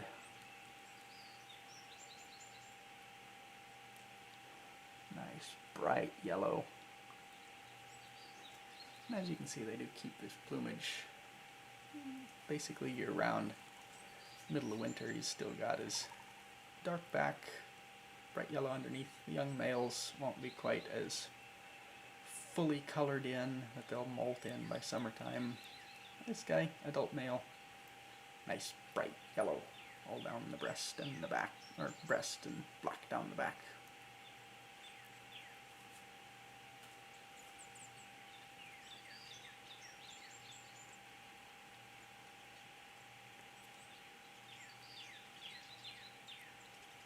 Getting a good number of birds coming in again. Hoping that my American goldfinch might come in, give us Just a little comparison.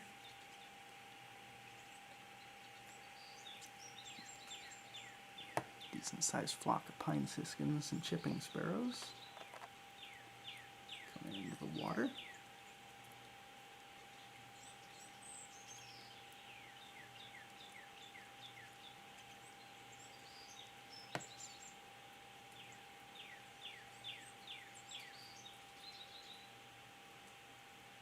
Keep an eye out.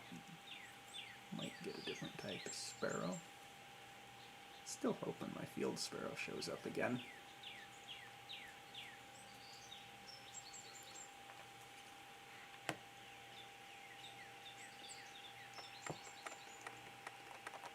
Lesser goldfinch.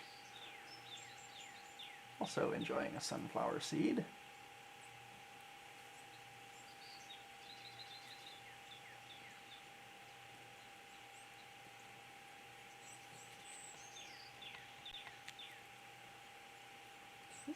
Off he goes. Confused pine siskin. Didn't realize I can't get the seed up there.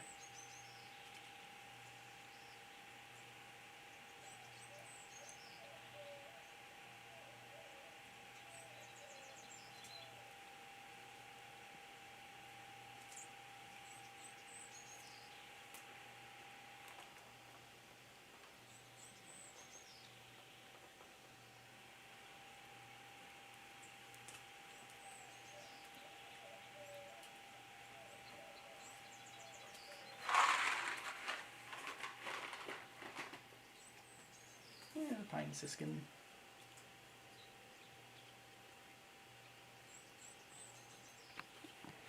What's this over here? Well, there's a female lesser goldfinch.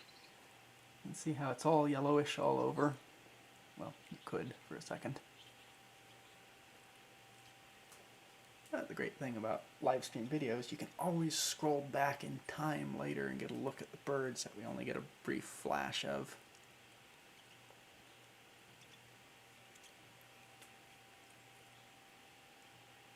So they're very yellow overall, the female lesser goldfinches. Now I'm just waiting on the American. Time for you to show up. A few more pine siskins coming down to the water here. It's nice. Wow, the autofocus actually got the bird on the first try. I think that was the first time today.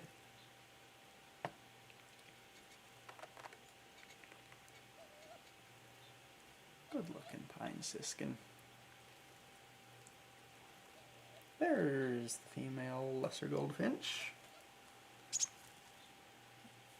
And of course, Diamond Dash Chickadee. It's scaring everyone away.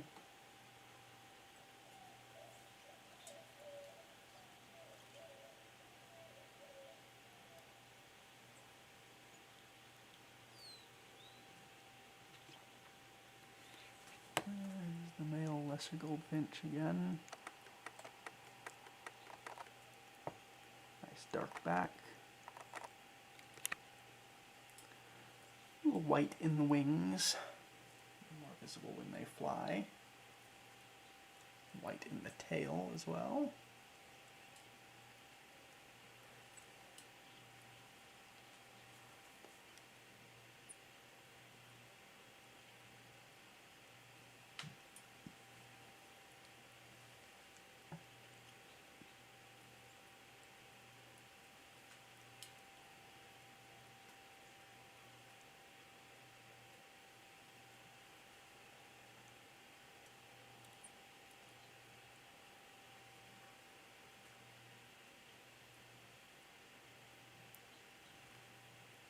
You can see it's compared to a chipping sparrow. A little bit smaller than the chipping sparrow, but not by much.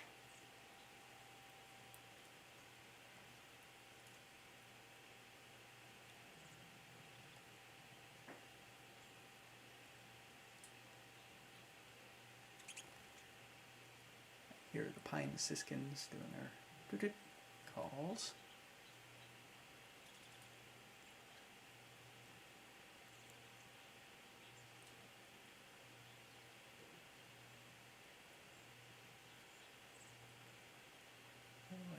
just heard a cedar waxwing.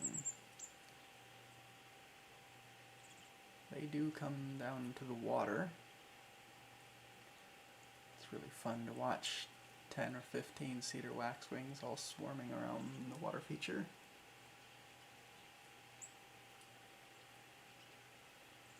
We'll see if we get lucky enough to have one of them show up.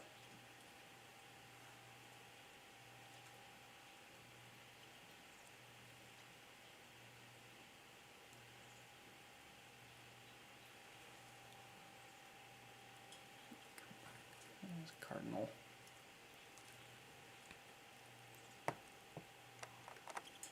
Couple pine siskins.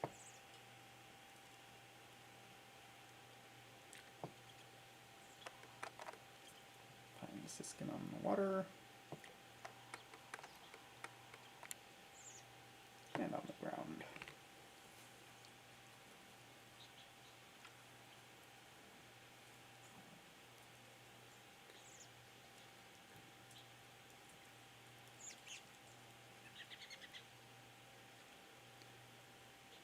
I hear robins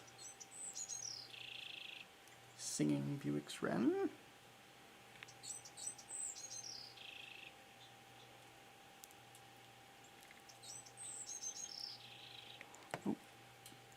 Time for Cardinal.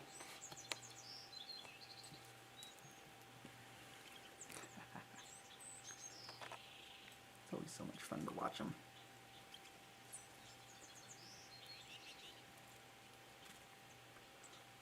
Oh, she goes.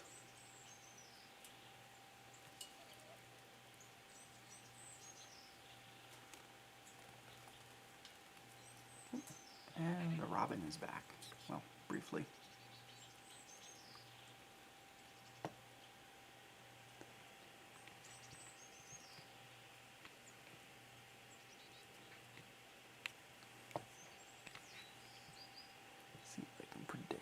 Chickadee's gonna go. So he's been coming there. Let's see if he comes down.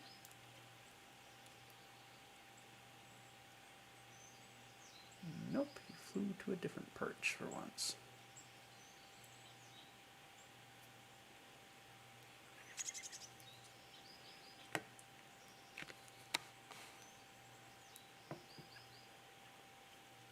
Bunch of chippies on the ground. A pine siskin.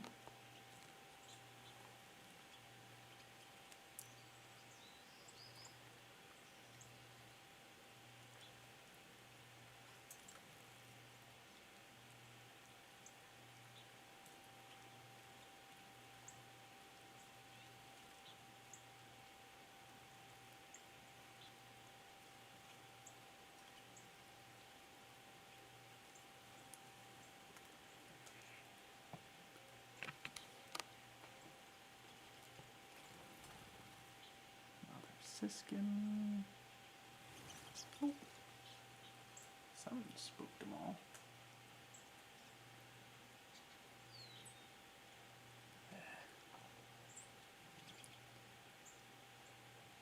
Yeah, it seems like all the birds have just vanished from my feeders. Makes me wonder if there's a hawk around. I haven't really seen any. Occasionally I'll get a Cooper's flying around, but usually they're more in the vicinity of the chicken coop. I know I've had a Sharpie that comes in occasionally and picks off a Cardinal. I haven't really had many hawks around my bird feeders that I've been able to see. I don't know if it's something else that's spooking them or if it's been just a rather elusive hawk that occasionally makes a pass.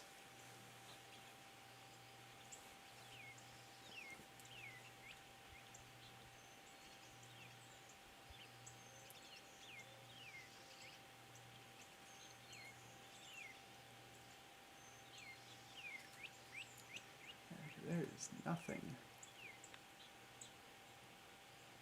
on any of my feeders. Don't even see anything up in the tree. Oh, there's a Cardinal.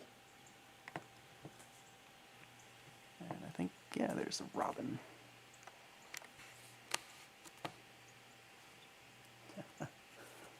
Little robin hiding out in the trees.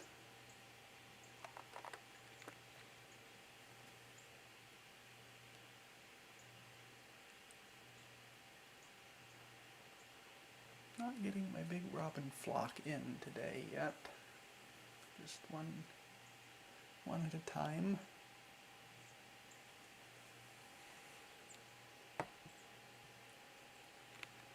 He's being rather cautious.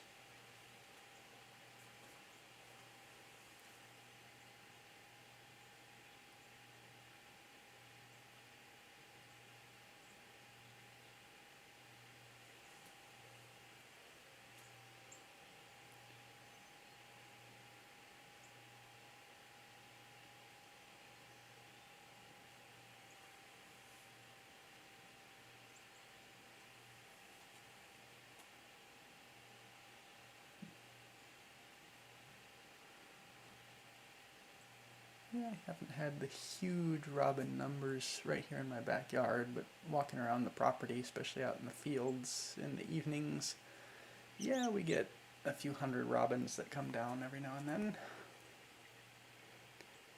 Usually on the water feature I only get, I think, 15 or 20 at most is what I've counted.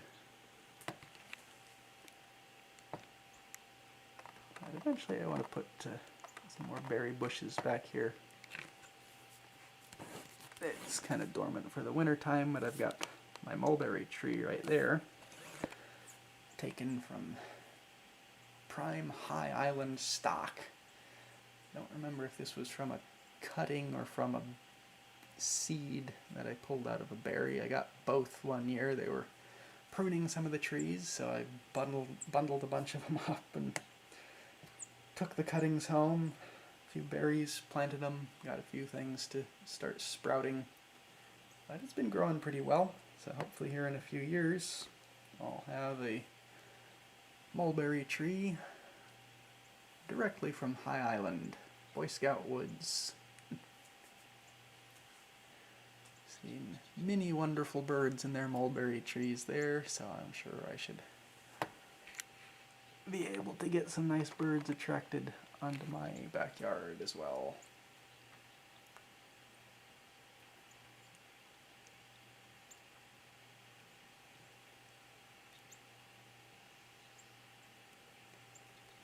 Yeah, the sun is illuminating the current bane of my existence right now.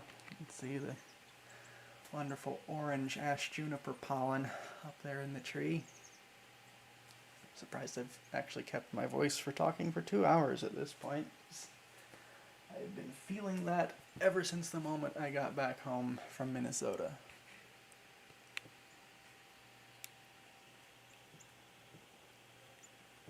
I've got a few more birds showing back up again. The Cardinals coming back in. Let's see if I can catch him. Chickadee, finally. He's holding still. Probably not for long, but there. It's an actual Carolina chickadee that's not flying away within half a second of landing. They do like the bark butter. I guess that's enough to get a chickadee to hold still. And there, finally it's departing.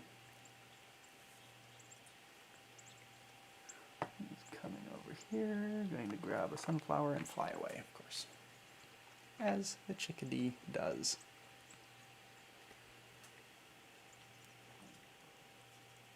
Looks like whatever frightened the birds away has passed. They are returning again. Pine siskin for one.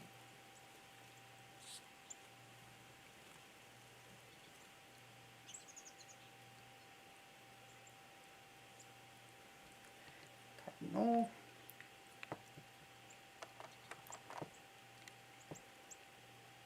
Pine siskin.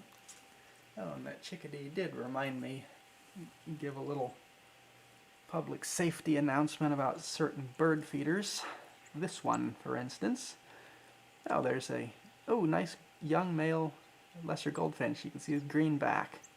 Still molting in his black. He's got that nice green down the back. It's a gorgeous bird. But something that I've encountered with this particular bird feeder is that the holes in the bird feeder seem to be almost perfectly chickadee sized. And twice so far I've had to extract a chickadee who managed to get inside the bird feeder and couldn't figure out how to get out. So if you do have bird feeders with these larger size holes in them, I haven't noticed them with any of my other bird feeders. This is a newer model of that same bird feeder. It has a little bit smaller holes. And this other big one down here, where did it go? This one has smaller holes. It doesn't really have room inside it. But this one is an older design, and when the seed gets down just level with the bottoms of those holes, I think the chickadees, since they are rather picky birds, they reach inside to find the perfect seed. If something spooks them, they kind of stumble forward and they end up inside the feeder and can't really figure out how to duck their heads down and get out. So if you do have this kind of feeder, keep an eye on it. Be sure to at least glance out there once or twice a day and make sure you don't have a little chickadee that's gotten itself stuck inside your feeder. As at first, I'm sure he has a wonderful time because he is surrounded by every kind of food imaginable. But eventually he wants to get out, get some water, get away, do his little usual chickadee land and fly away again thing. And they don't have a great time after that getting in there. So be sure to get your chickadees out of there. I'll probably super glue a little bar or something inside there just to close the hole up a little bit so I don't get more chickadees stuck inside my feeder. But that's just started happening recently, and I've noticed it whenever the feed gets down just right below the level of the seed holes. That's when the chickadees end up getting stuck inside. Haven't been any other birds that have done it yet, but I think the chickadees just have the right kind of behavior that they will jump inside the hole and get stuck. That's pine siskins.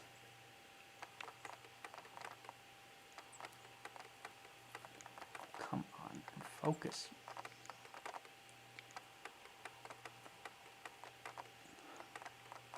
The camera, I don't know why it does this. There. Pine siskins.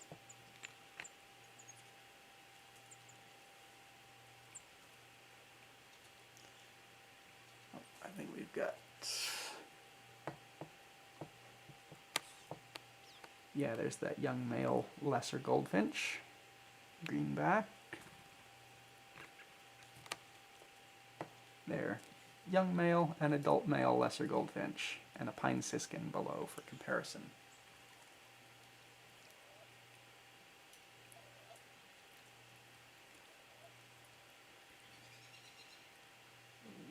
I'm hearing more robins. You've got a few pine siskins.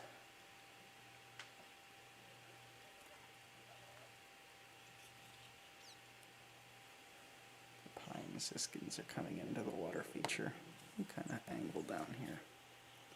See if any of them want to take a bath.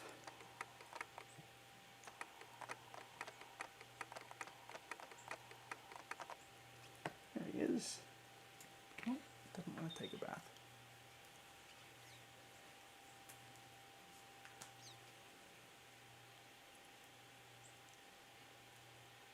Well, I'm glad you could tune into the stream. Thank you for commenting. I'm glad you made it a little bit.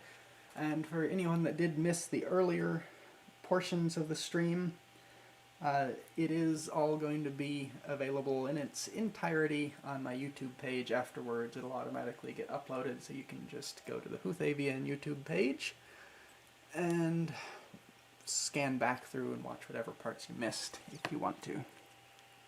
Here's another lesser goldfinch male, young male. I guess I might as well plug the YouTube channel. obviously the Facebook stream wasn't working today, so if you're watching, you are on the YouTube channel or potentially on my Twitch stream channel. But I would appreciate it if you're not already subscribed to subscribe to the YouTube channel.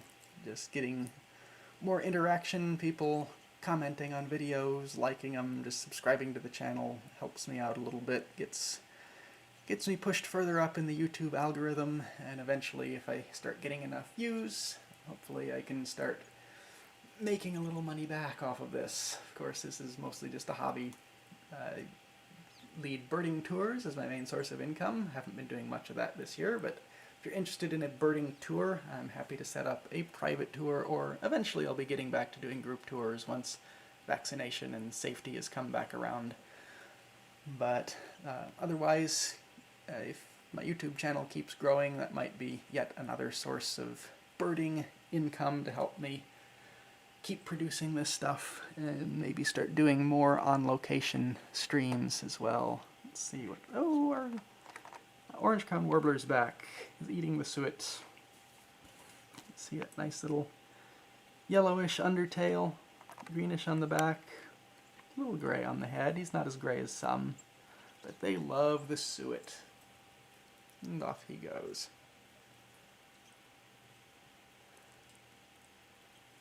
Yeah, so sharing videos, liking YouTube channel, commenting on videos all helps with the YouTube algorithm, and I appreciate any that you do.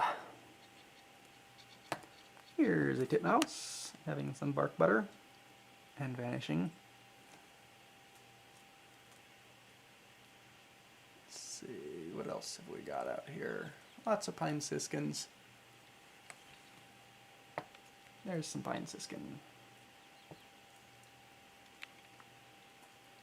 And come back over here. A couple more pine siskins. I can hear the robins in the background.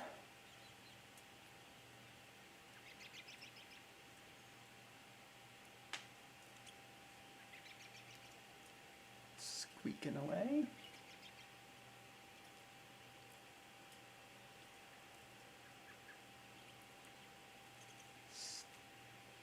Still not any American goldfinches. I was hoping he might show up. But that might be a different flock. I'm not sure if I have multiple flocks that come in or if it's all just kind of a conglomeration of different birds in the area. But there's some more pine siskin.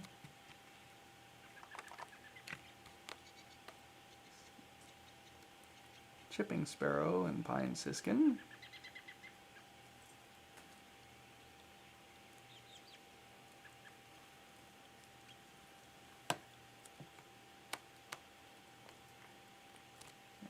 Little siskin. I'm hearing the lesser goldfinch again, and the pine siskin doing its little rising buzz. Oh, here we go. Well, brief view of the lesser goldfinch.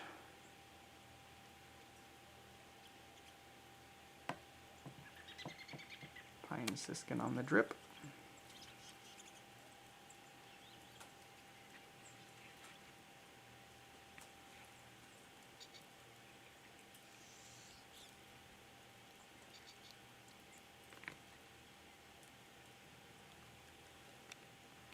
Give it a few more minutes and see if anything else shows up. We're starting to get a little bit more bird activity. The camera's been running for over 2 hours straight now. It's starting to get a little toasty.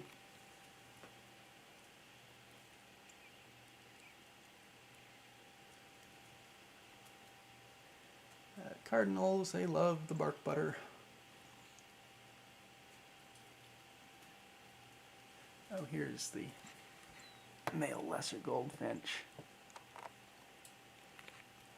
Huh, he's not being cooperative anymore. Guess he thinks he's sat around long enough earlier. And oh, there's a chickadee on my window feeder. Right over my camera.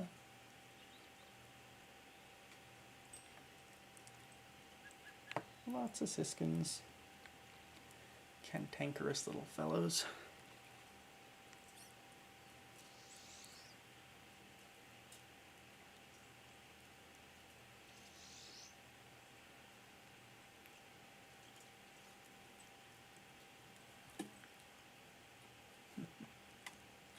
chickadees really do like my window feeders. And if you ever do want any of my 3D printed bird feeders, they're suction cups. They stick on the windows, or you can just screw them into a log like that one there.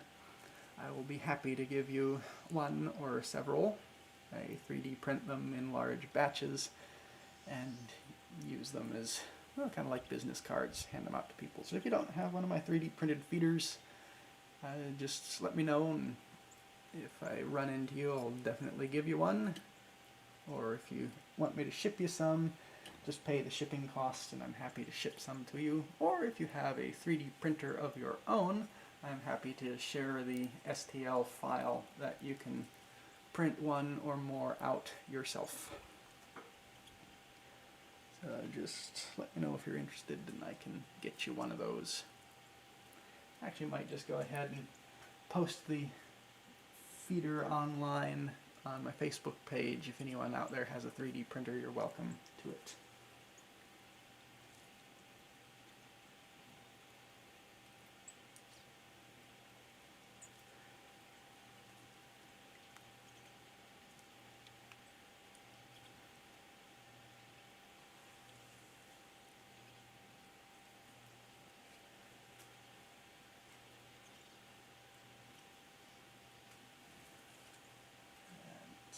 What else is out here? Oh, the robin is back.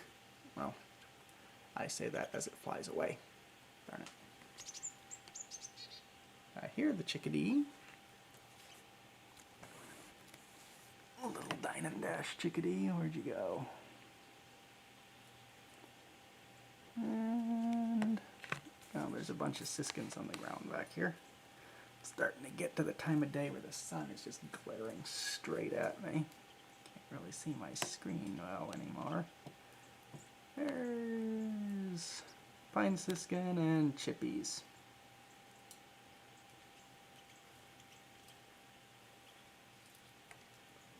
See if they'll stick around long enough. There's nope. I think the camera movement when they're that close is a little bit too much for some of these birds.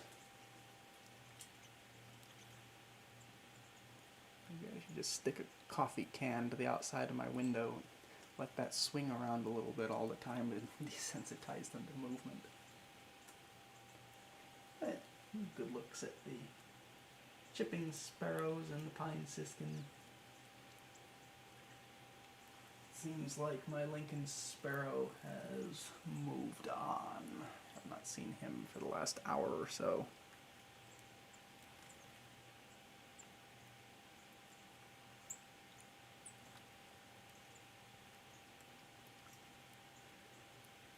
But it doesn't look like we're getting that many new birds, so I think I'm going to call it a day for the stream. Thank you all for tuning in. Again, everything's available on YouTube afterwards if you want to rewatch it or catch up with what you missed and see my other videos out in there. I've got my Great Gray Owl video is my most recent one that I posted up, and I might post up a few others. Eventually I'll be getting back to putting up more edited videos. I'm kind of needing to save up for a better computer, because when I was editing a lot of videos before, it was getting kind of annoying because my computer crashes about every half hour when I'm editing video. It just can't really keep up with that. Sorry, So, I don't know. I said the C word in my Amazon Alexa triggered to it. But yeah, so I'll hopefully be, once I get a better video editing device, I'll be posting up more edited videos and doing more live streams in the future as I get out and do more birding around the springtime.